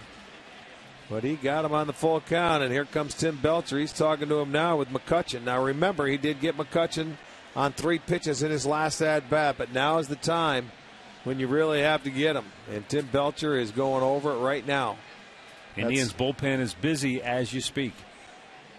Looks like Rafael Perez, and it is the left-hander with the red glove loosening in that tribe pin. But you're right, McCutchen, a dangerous hitter regardless of situation. Well, here's the last at-bat against McCutchen. It was a slider, and it was an 0-2 count, and it was in an excellent spot. But he was ahead of him, got him to chase that pitch.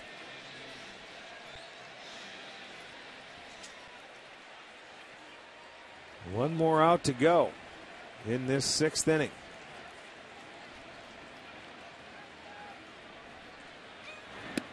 Started him off with a slider, but McCutchen lays off.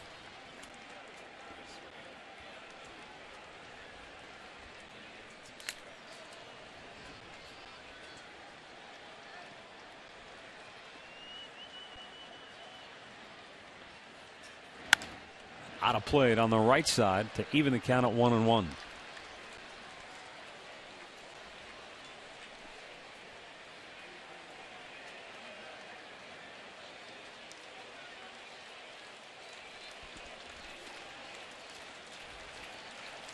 Outfield for McCutchen, straight up, normal depth.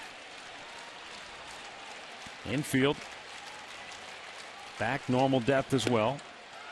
And a strike called, 1-2 the count. Carlos Carrasco has pitched a gem here tonight. Pirates didn't get their first hit until this inning began. They've got 2 on with 2 out. And now the 1-2 pitch to Andrew McCutchen. Able to lay off. That's the one he swung at last time, but not this time.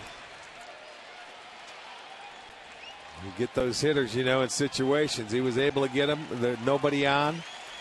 Now you've got runners in scoring position. Those hitters, boy, you get them once and they know. The 2-2.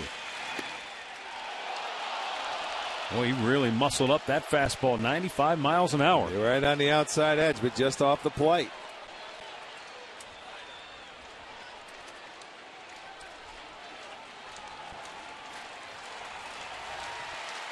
I think he's going to come back with that slider again to see if he can get him to swing. Might have to throw it in the strike zone, though, to get him to chase this time. And the 3-2. There it was, but it's fouled back.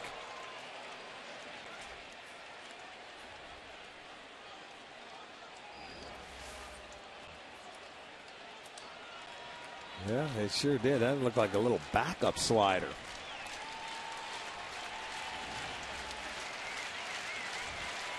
Michael McHenry, the runner at second base. Jose Tabata, the tying run at first.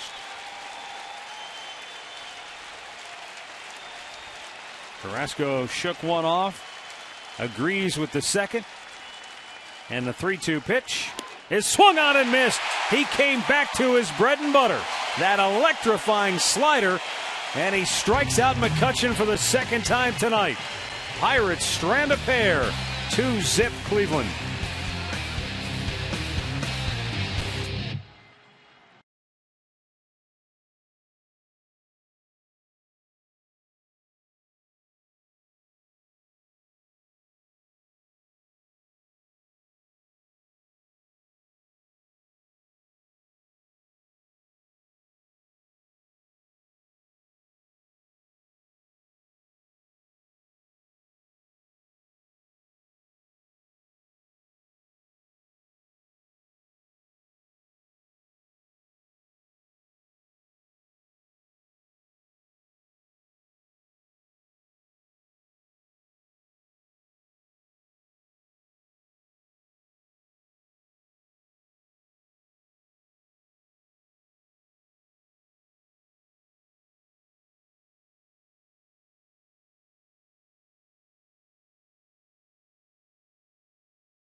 Well, the Indians maintain their 2-0 lead over Pittsburgh, thanks to dynamite pitching by Carlos Carrasco.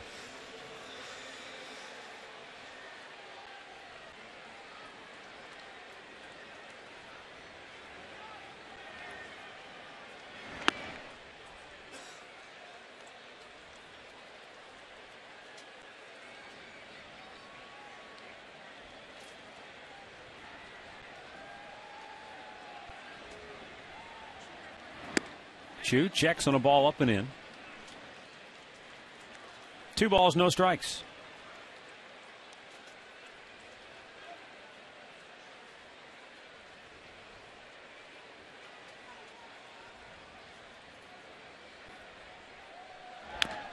Got a piece of that. And it's 2-1. Chu with 2 walks tonight, 2 walks last night. That's what you I hope like. that the next step is he starts scorching balls. Well, he will. I mean, he had some he's well hit balls in Detroit. His confidence will start picking up. Look at this. Now he's going to try and get it rolling.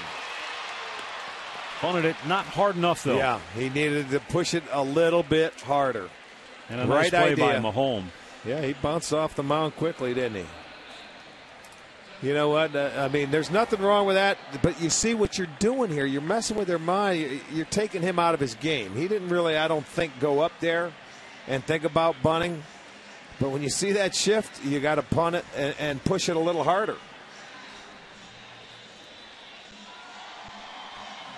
Orlando Cabrera 0 for 2 steps in.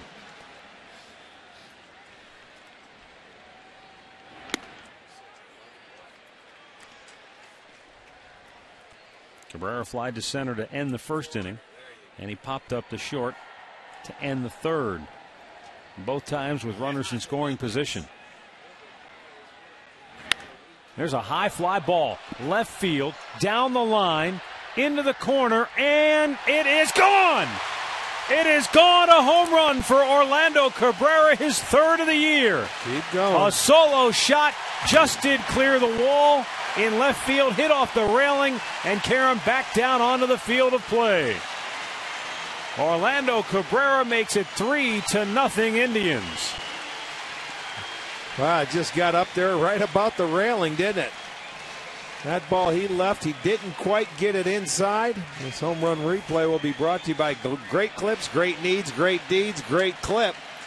And he knows that I think I got enough. Watch it just over the railing. It hits a fan's hands, sure drops back down in.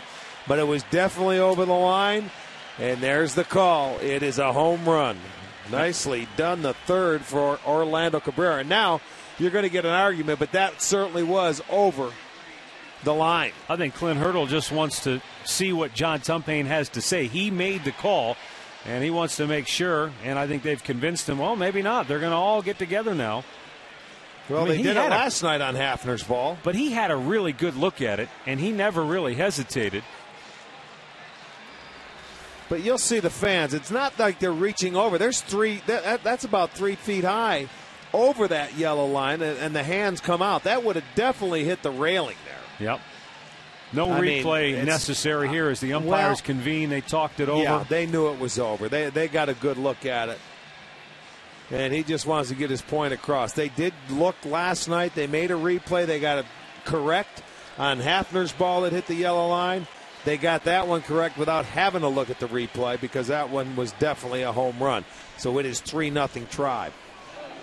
First home run for Orlando Cabrera since April 16th. And it gives the Indians a big insurance run here in the bottom of the sixth. Austin Kearns 1 for 2 with a single and a run scored. Well, that's a big run, man. That's one swing, one quick point on the board.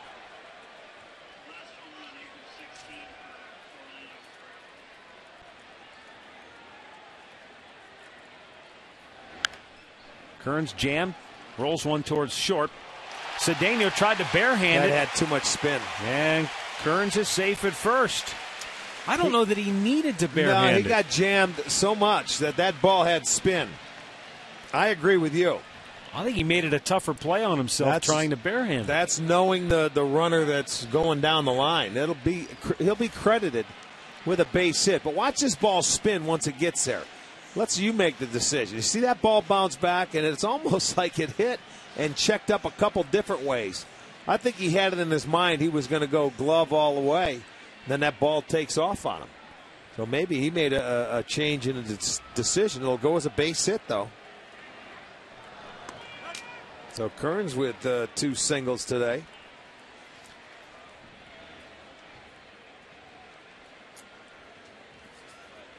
And Jack Hanahan 0 for 2 at the plate.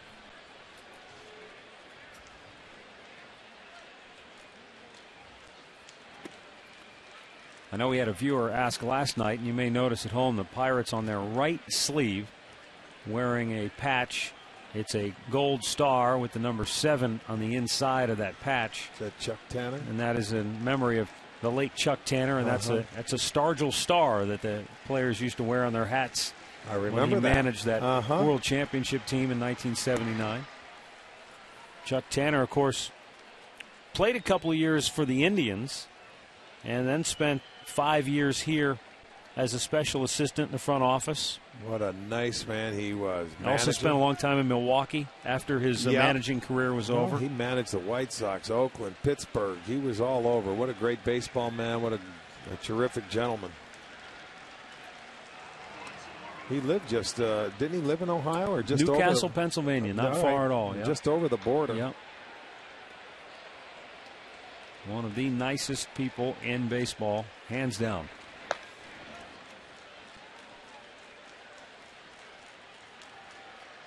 One pitch. Hanahan fouling it out of play. Yeah, I mean, think about this, Rick. I mean, he was born in Newcastle, Pennsylvania. Called that his home his whole life, regardless of where he coached or played. And he was all over the country.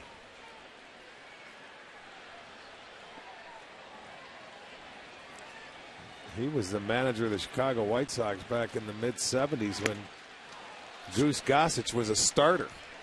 Strikes out Hanahan. And Terry Forrester. 2 down, yeah. Let's go take a look right now at our trivia question. Brought to you by AT&T. 3 outfielders, 10 consecutive National League Gold Glove Awards. I started with Clemente, and then you abruptly cut me off. Yeah, we got to say Willie Mays and Andrew Jones. Andrew Jones. Right. With Atlanta. Forgot about him, didn't you? I did. Yeah. Lou Marson puts a jolt into a ball to deep center. McCutchen backpedaling makes the catch, ends the inning. But Orlando Cabrera's 3rd home run of the year, his first since April 16th, as the Indians now in front 3-0.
On top 2-0 right now. Tomorrow we'll wrap up this series with the Pirates. It's also Father's Day. The Pro Football Hall of Fame is going to be here at Progressive Field along with former Cleveland Browns player Joe DeLamalore.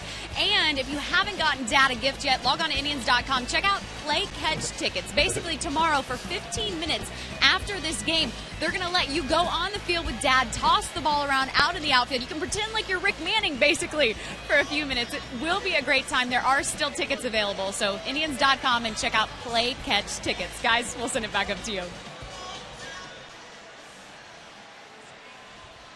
Thanks, Katie.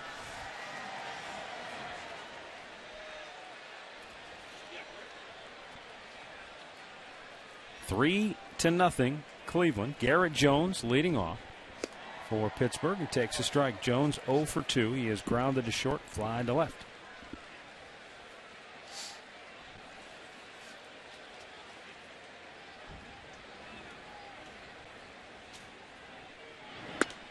Breaking ball misses outside. Indians bullpen up and getting ready if needed. They were ready last inning, but he ended up getting 2 big strikeouts, and they were able to go in there and put another run on the board. So that was a nice turnaround for the Indians at the end of that inning.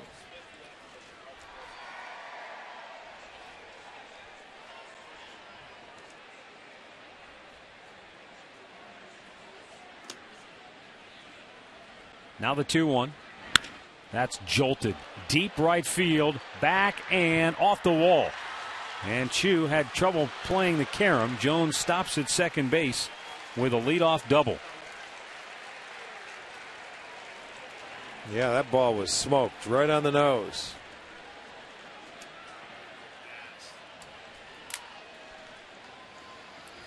Let's check it out and see what pitch he throws here. That looked like another slider. He left that one up out over the plate, and he tattooed this ball. Chu got over there. I thought he had a good read on it off the wall, but that ball bounced past him. It was going to be a double anyway for Jones. So that is his 9th double this year. So back comes Pittsburgh with a leadoff double. Neil Walker 0 for 2.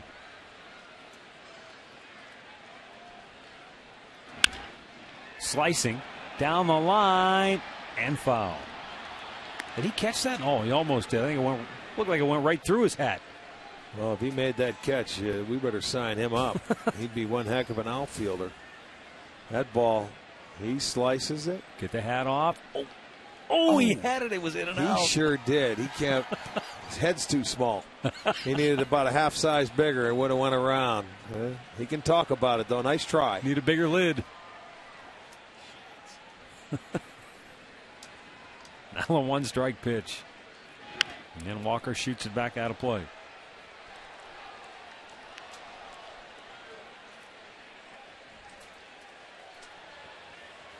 Joe Smith from the right side. Rafael Perez, he was up last inning, so he's ready. Probably just needs a couple of tosses to stay loose.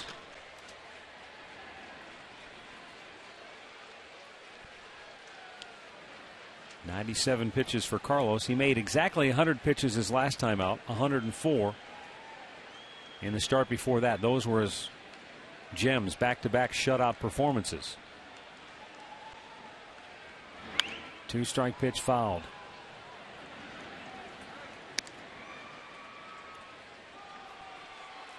You know, sometimes managers, pitching coaches will tell you pitch count isn't the end-all be-all, but how many of those pitches were under a lot of stress? Well, in his last 2 starts, he had no lead.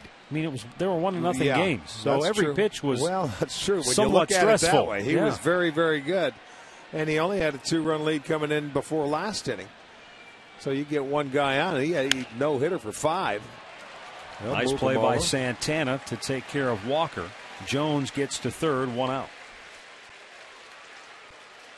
Let's go back to the studios once again for an in-game update. Al Pawlowski has the latest on the Tigers and the Rockies. That's right, man. You have to love interleague baseball. Bases loaded, 2 outs in the second inning for the pitcher. Ubaldo Jimenez, base hit, drives in 2. His first hit of the year. He was 0 for 20 before that. Rockies lead at 3-0 over the Tigers. They're going to the 4th inning in Colorado. Back to you, man. Okay, thanks, Al. Lyle Overbay 0 for 1 with a walk. Looks at a ball inside. Infield is back. They'll trade a run for an out here. 100 pitches, 65 for strikes for Carrasco on the night. Maybe we can get a pop up and save that shutout streak.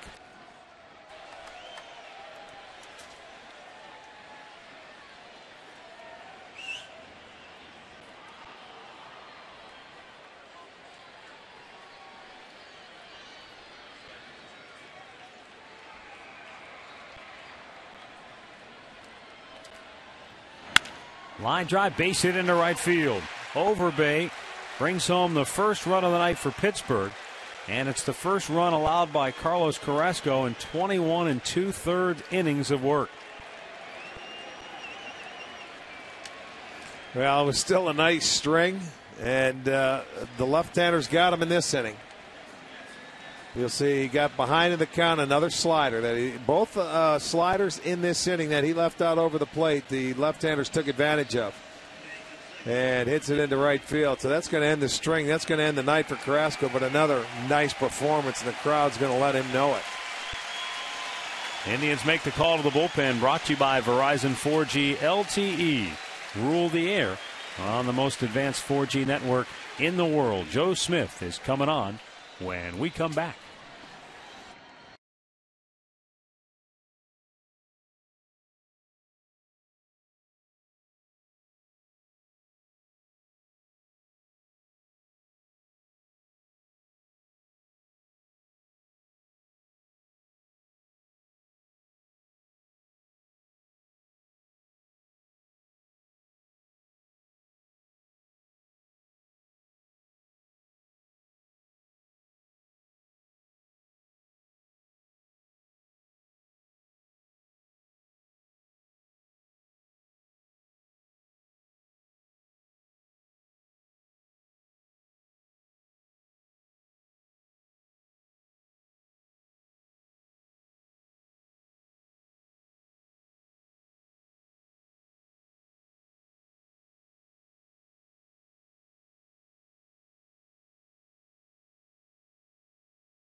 Carlos Carrasco's night is over. Pirates have a runner at first with 1 out. And right-hander Joe Smith coming on to pitch for the Tribe. 2 wins, a loss, ERA of 1.29 in 21 innings of work. He has struck out 12 and walked 7. Well, Carrasco will turn it over to the bullpen, the second best ERA in the league, and Smith has not allowed an earned run in his last 14 appearances. So he's been very reliable. Josh Harrison 0 for 2 tonight. Looks at a ball inside, 2-0.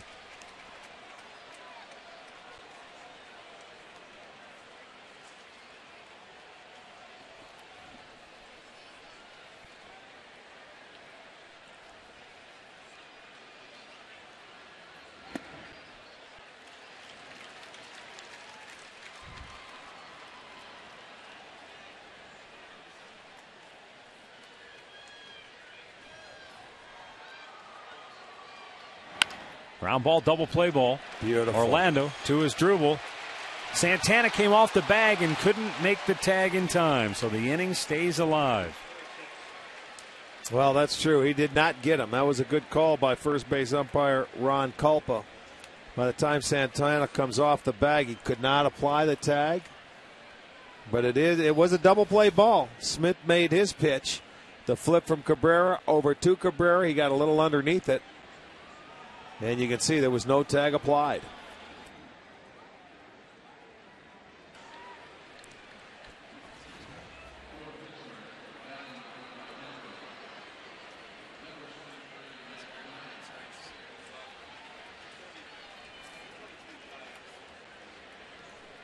So with 2 down and a runner at first, Michael McHenry will be the batter.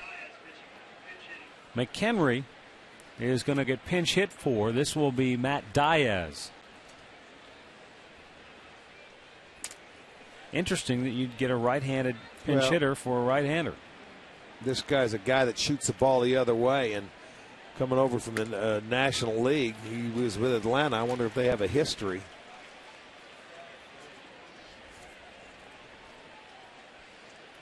This is a guy that likes to shoot the ball the other way, and that's the approach you need against Joe Smith.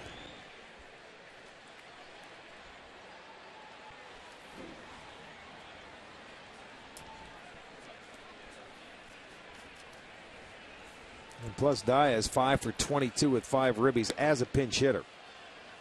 You know, the National League, that's one thing they do. They pinch hit a lot. They have 100 at bats as far as pinch hitting goes to the Pirates because the pitcher hitting. 24 hits and 11 RBIs as their pinch hitters, compared to the Indians have pinch hit 19 times. Bouncer to first. Carlos Santana will make an easy play to end the inning. Pirates get on the board. Stretch time in Cleveland. Indians lead it 3-1. Time now for the Cleveland Clinic's 7th inning stretch. Indians fans, time to get up and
locations in Northeast Ohio. Visit PaninisGrill.com for a location near you.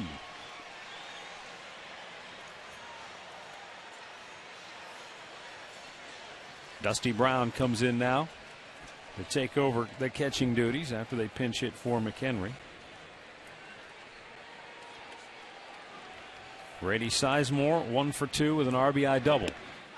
And Paul Mahone with a breaking ball for a strike. Well, he's still out there battling, isn't he? He is coming out for the 7th.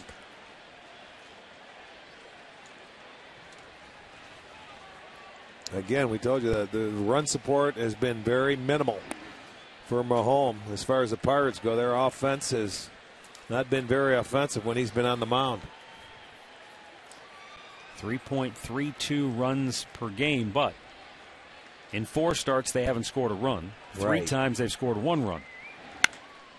There's a drive deep center field. McCutchen back on the track at the wall. He leaps up and can't make the catch off the top of the fence. Sizemore around second. He's digging for third. He slides in safely. That was over, wasn't it? He's wondering if it was a home run. I'm thinking it was. For now, it's a triple. I thought that ball was over the fence. Grady thought it was too. I don't see anybody out in the bullpen making any gestures. Normally that's a pretty good sign because they were the closest to it. Well, it looked just from the naked eye, and we're a long way away from that point, but it looked like McCutchen leaped up and it hit right off the top of the fence for the 2nd night in a row. I thought it went over. Let's look. Oh, 2nd night in a row, How it hits right that? on the top of the fence. Between he and Hafner, you give them 2 more inches and they would have had a 3-run homer and a solo shot. Holy smokes, you cannot run out of room. That's to the last inch. That goes as a triple. I thought it was over and it came back. Back-to-back nights, huh? Well, they got to bring the infield in now. And Michael Brantley takes a strike at the knees. He is 0 for 3 tonight. As the Indians try to get that lead back up to 3 runs.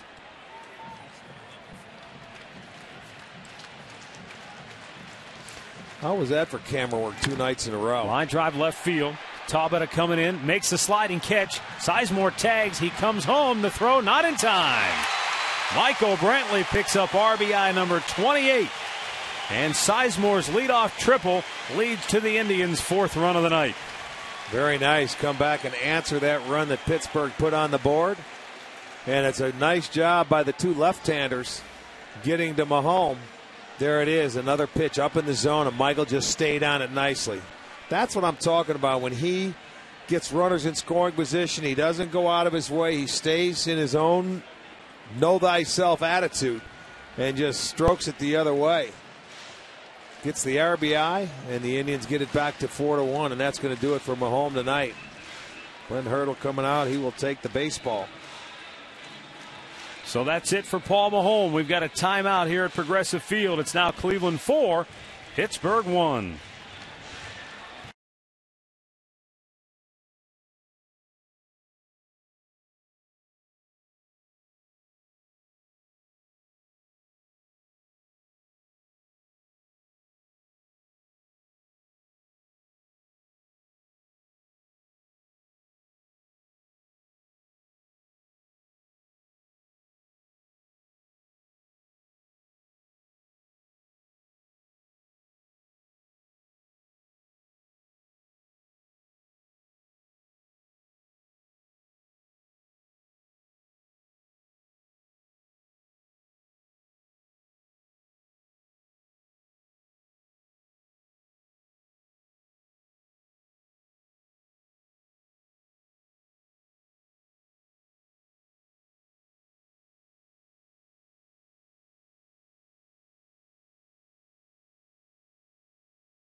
Last two nights, the Indians, as you pointed out, Rick, a couple more inches, and they'd have 2 more home runs on the board. Boy, no kidding. Here's Hafner's last night.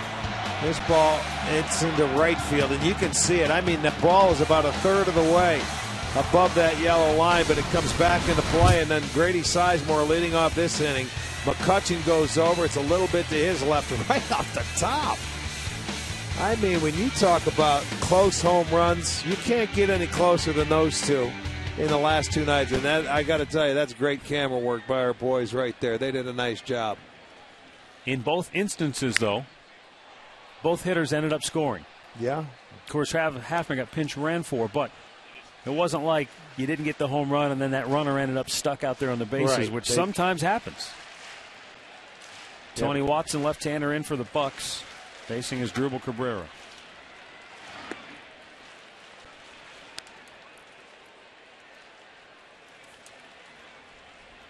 Cabrera singled back in the first. We're going to have to tell Pronk he's a little weaker because his was to right field. He should have had enough to get it over. Grady's was to center field. We can understand that. Okay, you tell him. I'm going to tomorrow. Going to have get one more bowl of cereal before they play. A little bit inside. And I'm sure the big man will be back in there tomorrow.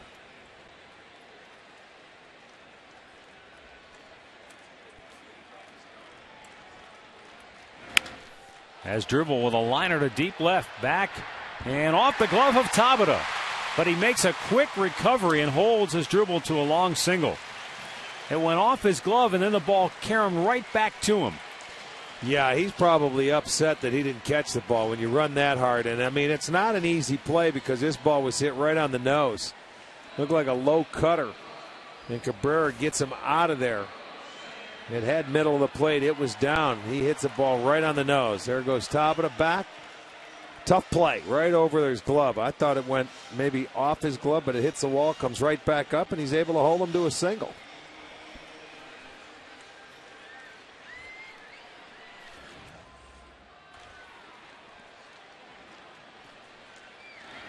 And it's up high, 1-0. Carlos Santana 0 for 2, drove in a run with a sac fly in the first.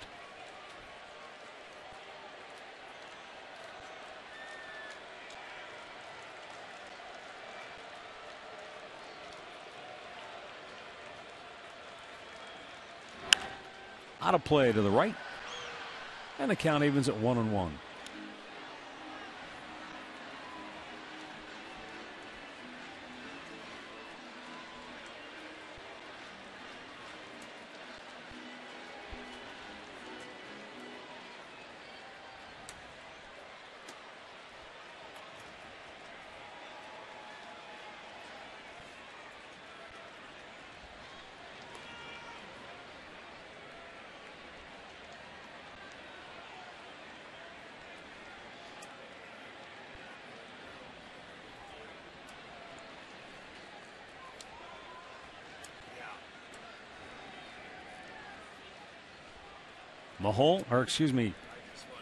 Watson delivers, and Carlos Santana cuts and misses. 1-2.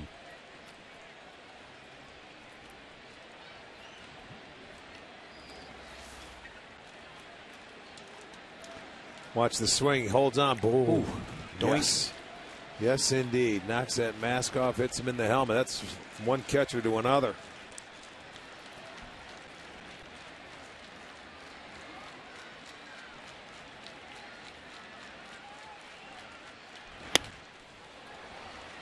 Struck him out. 2 down. Here's our Miller Taste Greatness moment. Or, depending on your perspective, not so greatness moment. On this date, 1977, an infamous moment in Yankees history when Reggie Jackson and Billy Martin went toe-to-toe in the dugout. Oh, that happened every night. That was just one they caught on tape. Billy Martin might not have been 150 pounds soaking wet, but he probably wouldn't have backed down to anybody. Oh, there's no way. He would have hit you first. He would have hit you first. He was an intense guy, but loved the game of baseball.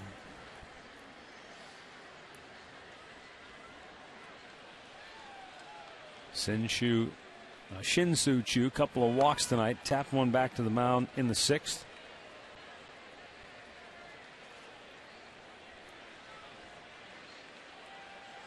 But that was a situation where he was trying to bunt and beat that shift.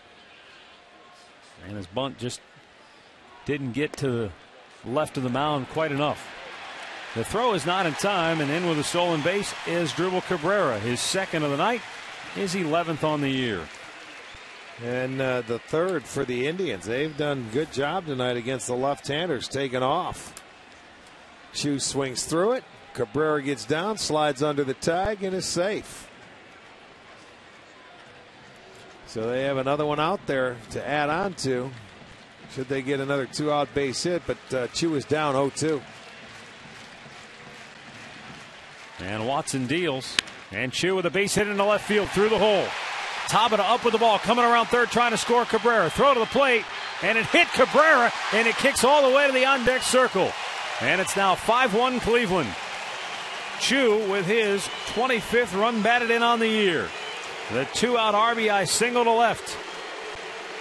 As Dribble Cabrera's stolen base pays huge dividends here in the 7th. Sure does, and that'll get you going. Choo, an 0-2 base hit down, gets the base hit to left field. You like that. You have to love that. Although that pitch wasn't a good pitch by Watson, that's a good job of hitting. Anytime you're down, you're just up there protecting.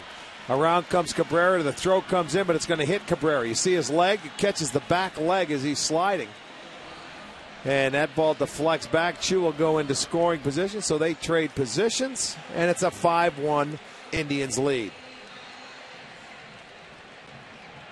And Orlando Cabrera steps to the plate as the pitching coach comes jogging out of the Pirates dugout. Orlando Cabrera homered down the left field line his last time up in the 6th inning. That made it a 3-1 Indians lead, and they've tacked on 2 more here in the 7th. Now this was a home run, and placed perfectly. You watch the other ones we showed you that just got over and hit the yellow line. Well, there was also some talk on this one, but this one got above it. There it is. That's his home run. He's going to save that bat because his last home run came April 16th.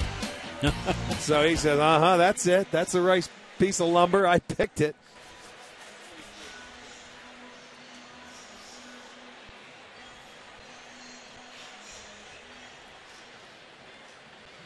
What's that, Everett the manager? Is he going over his lineup? Looking at the matchups.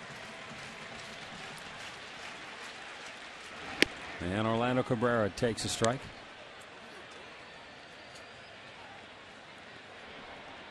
Jose Veras loosening now in the Pirates bullpen. Pitched briefly with the Indians. Now the 0-1. Low and away, 1 ball, 1 strike.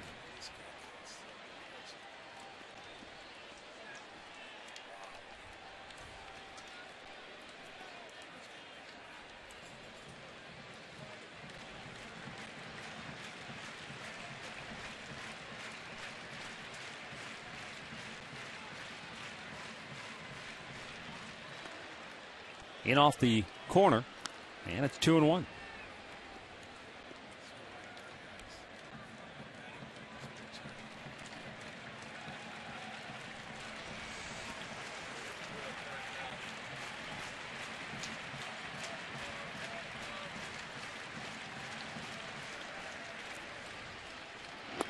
Way inside, almost nipped Cabrera on his back leg. 3 balls and a strike.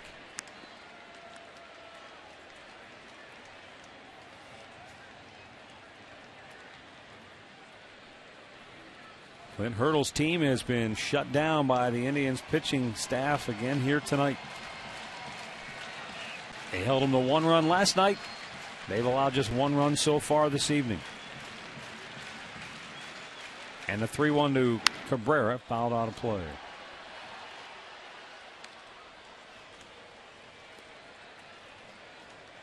Remember, the Indians went 10 straight home games, scoring 4 runs or fewer. They stopped that streak last night, and here again. Yeah, get they've five, got five on the board. Right, 5 and 5. I like it. That's usually a pretty good combination. You look at the Indians, when they score 5 or more, they're 24 and 3. Ground ball weakly hit to third. Harrison, long throw on the money. We've played 7 in Cleveland. It's now the Indians 5 and the Pirates 1.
Is presented by the authority of the Cleveland Indians and may not be reproduced or retransmitted in any form.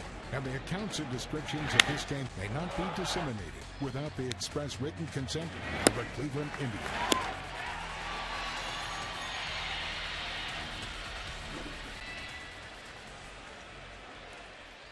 (5-1) Tribe on top as we go to the 8th inning.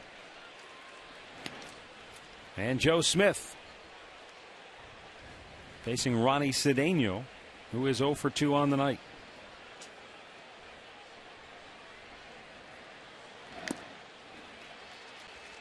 Smith got the last 2 outs in the 7th inning.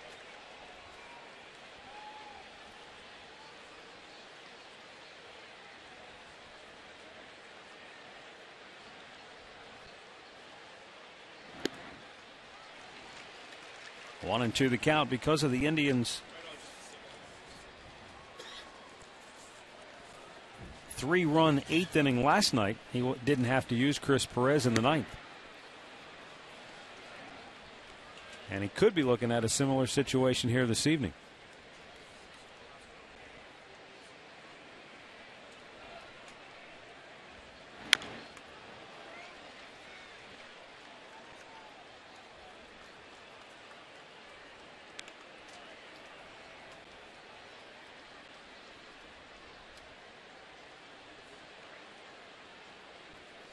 Well, as sharp as Perez has been coming in to save situations, well, you got to get him some use too. You know, if they go tonight, then you'll probably have to use him at some point in time tomorrow, wouldn't you? You would think so. Because he's been sharp. You want to keep him, dialed in. He's had both his fastball and his slider working. Remember last night he was up and he was hot. Right. And was ready to come in. Zip is now working. They're getting ready for the left-handers when they get past McCutcheon.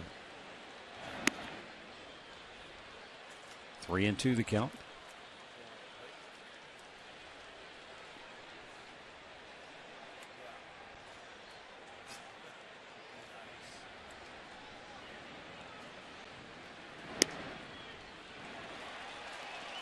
And Joe Smith walks Ronnie Cedeno. So the Pirates get their leadoff man aboard.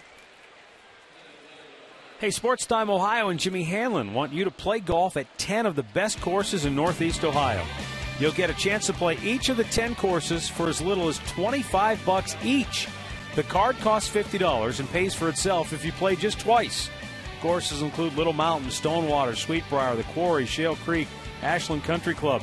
Click on the STOHD.com and visit the marketplace to purchase your Tee It Up Ohio golf card today. Jose Tabata, 1 for 3. Base hit his last time up.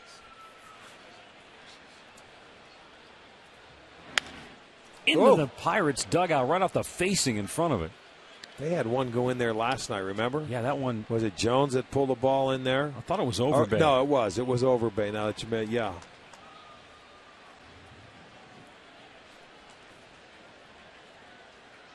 But you said it's more likely to have it with a right-handed hitter over there. From the way he pulled, there it was. Nice pitch. Rung him up. 5th Pirates hitter to go down on strikes tonight. First for Joe Smith. One down here in the 8th.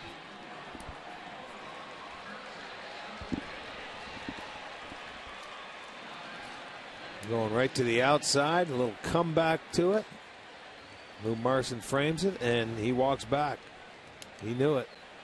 Xavier Paul 0 for 3.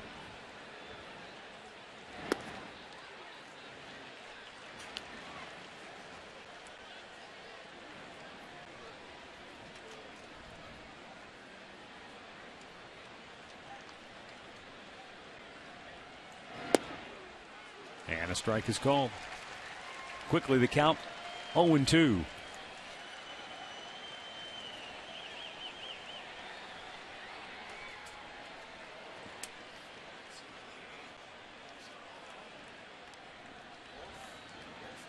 Joe Smith fires outside corner, ring him up again. Back-to-back strikeouts as Tabata and now Paul go down looking. Comes in with a slider here.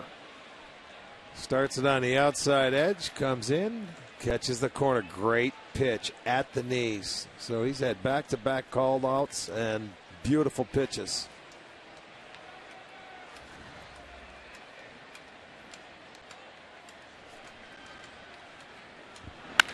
Smash towards second base. Orlando Cabrera will flip it over, and the inning is over.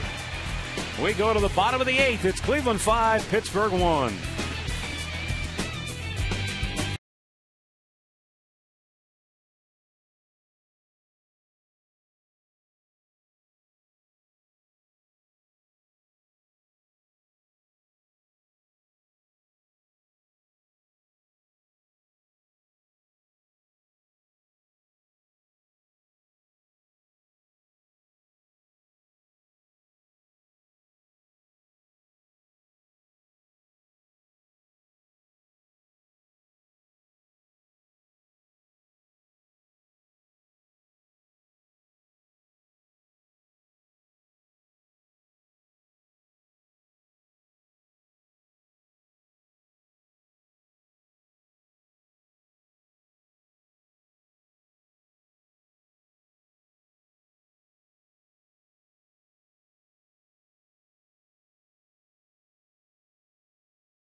Five 5-1.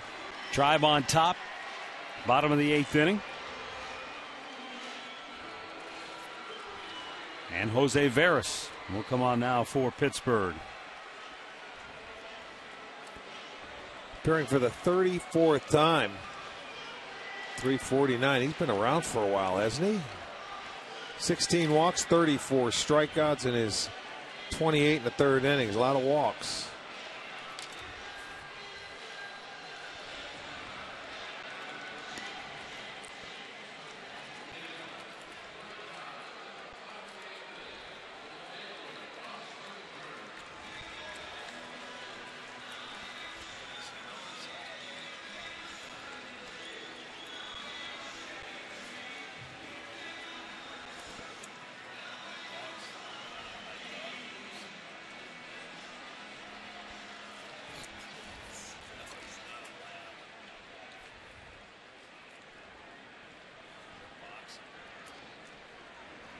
Jose Veras originally signed, Rick, in 1998 with Tampa Bay.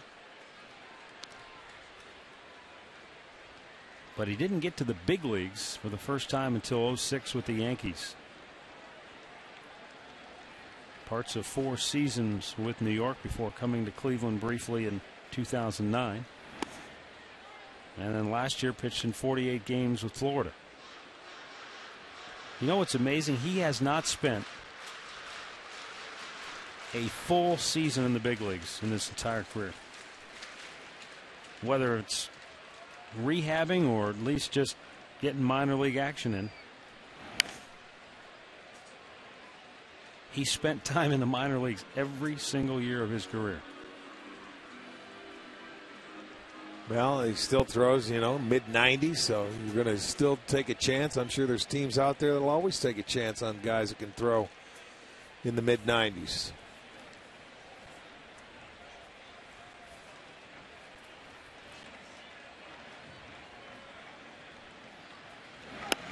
Slider away.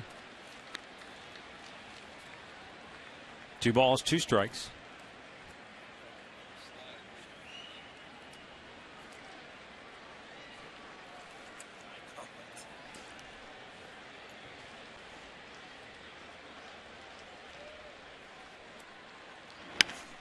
Kearns bangs it foul. Veras has 3 saves in his major league career. All 3 of those came while pitching with the Yankees. I bring that up because on his page in the Pirates media guide, it lists how many times they've had a pitcher record 25 or more saves in a season since 1969.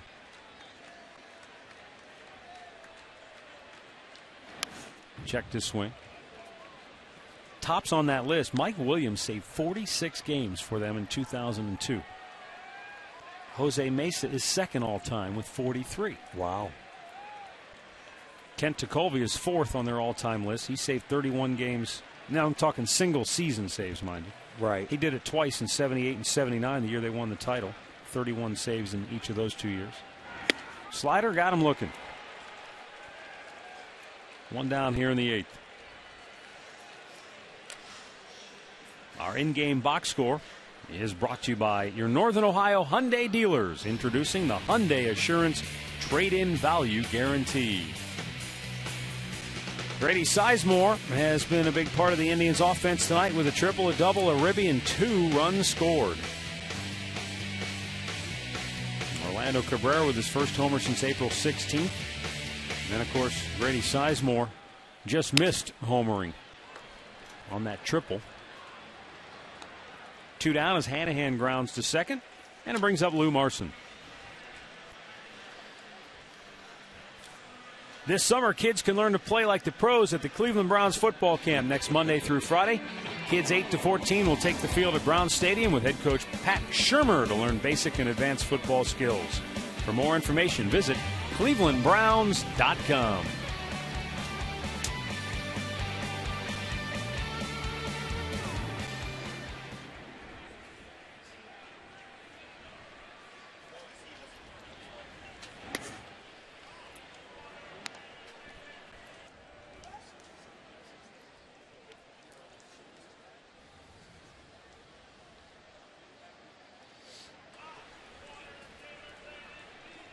Lou Marson 1 out of 3 on the night.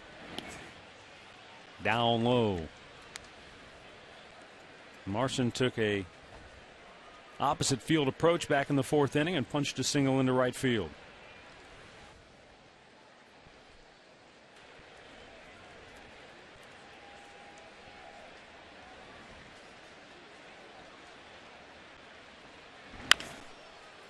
Chopped towards third. Harrison on the move. Throws him out, and the Indians go 1-2-3. We go to the ninth, 5-1 Cleveland.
Ninth inning here at Progressive Field. Indians with a 5-1 lead.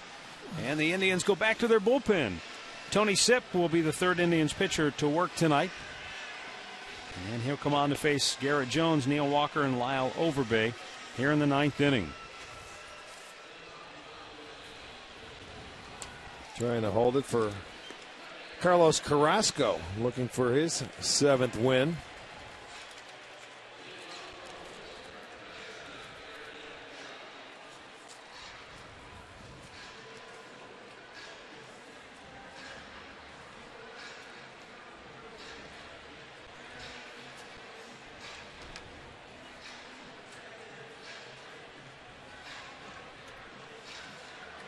The Indians trying to run their record to 38 and 31 on the year.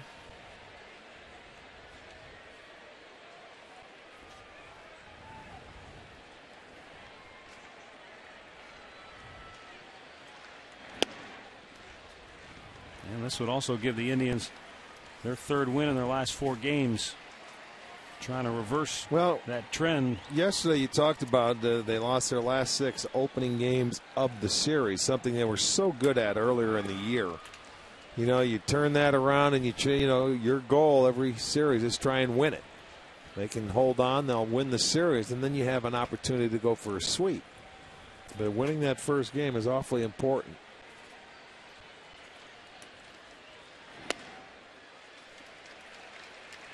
Garrett Jones 1 for 3, doubled and scored the only run of the night for Pittsburgh in the 7th.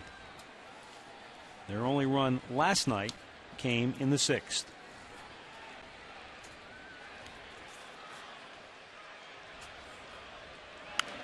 Back out of play. It's 2-2. Stick around after the ball game tonight for Chuck's last call with Chuck Coletti. And then we got a quick turnaround right back at it tomorrow with a 1 o'clock game as the Indians wrap up this 3-game series against Pittsburgh. Al will get it started with Indians on deck at 12:30 tomorrow. Back out of play again. 31,865 our attendance. Post-game concert to follow. Yeah, Michael Stanley, Donnie Iris waiting in the wings.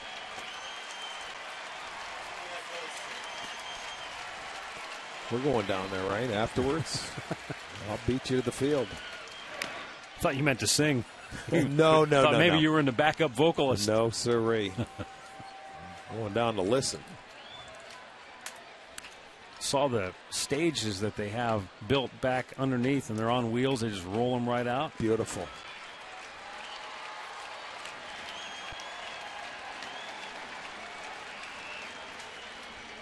Jones steps away.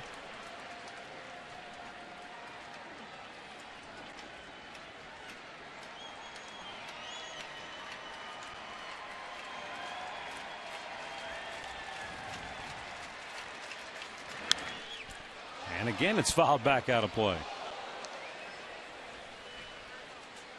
Colorado leads Detroit 4-1. They're in the 5th inning at Coors Field in Colorado. White Sox on top of Arizona 3-2. And they're in the 4th inning out in Arizona. The 2-2 in the dirt. Full count. Stick around after the ball game. We've got the Conrad's Tire Express and Total Car Care postgame show. Conrad's, home of the lowest everyday tire price guarantee. We'll have the highlights. Look to talk to one of the stars of the game, and we'll get you all set for tomorrow's series finale. 3-2 pitch. In the air, left field. Kearns. One away.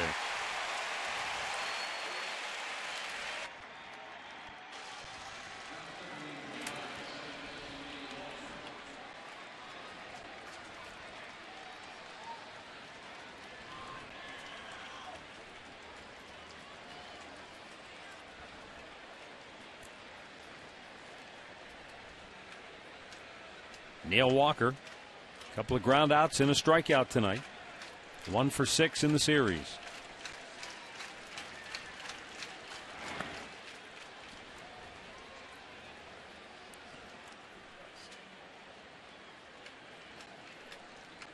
Tampa Bay is beating Florida tonight 7-2 down at Tropicana Field. Marlins have been mired in an incredible slump, headed toward their 9th straight loss.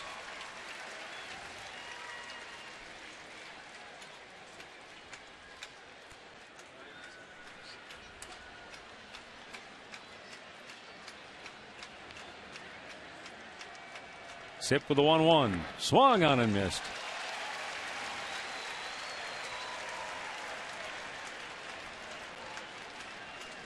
Minnesota Twins shut out San Diego 1-0. They've won 6 in a row. How about Washington? They beat Baltimore 4-2. The Nats have won 8 in a row. No kidding. They're within a game of 500 in the NL East in 3rd place. Back over the screen.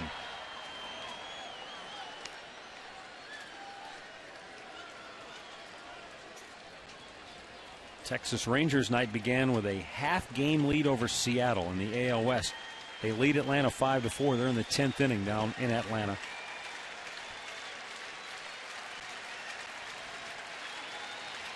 Tony Sipp ready with a 1-2. Missed with it.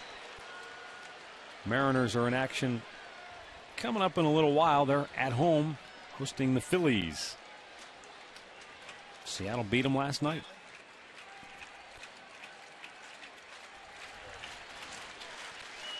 One out here in the 9th inning. And the 2-2 to Walker, right back.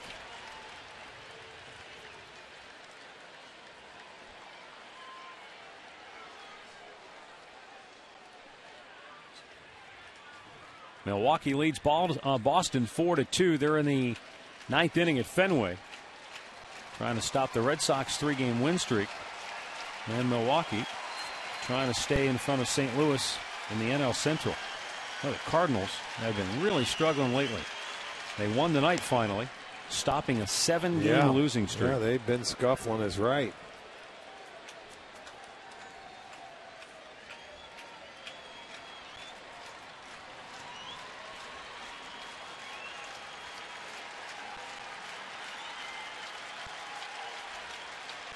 Payoff pitch. Out of play.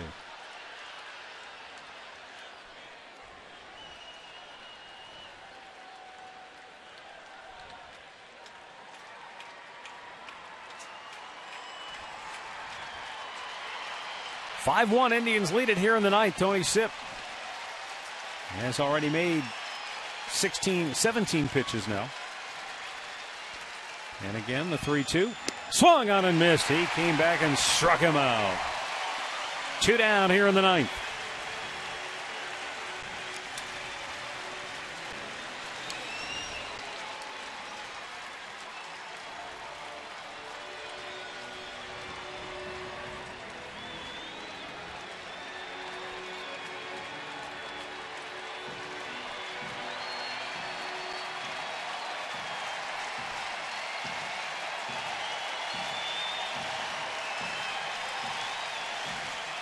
Lyle Overbay with a hit and an RBI plus a walk. Steps in, looks at a strike.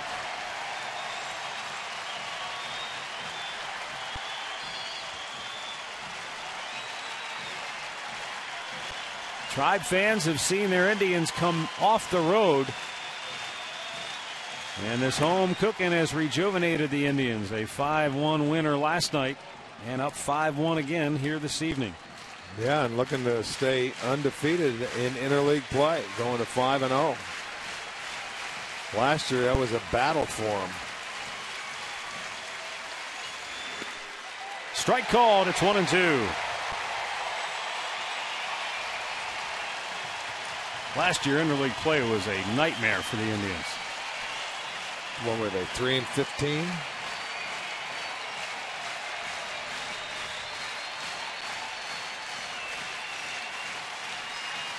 The 1-2. Got him looking. Tony Sipp rings him up.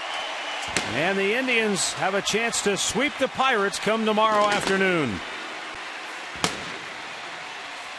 5-1 is the final score for the second night in a row.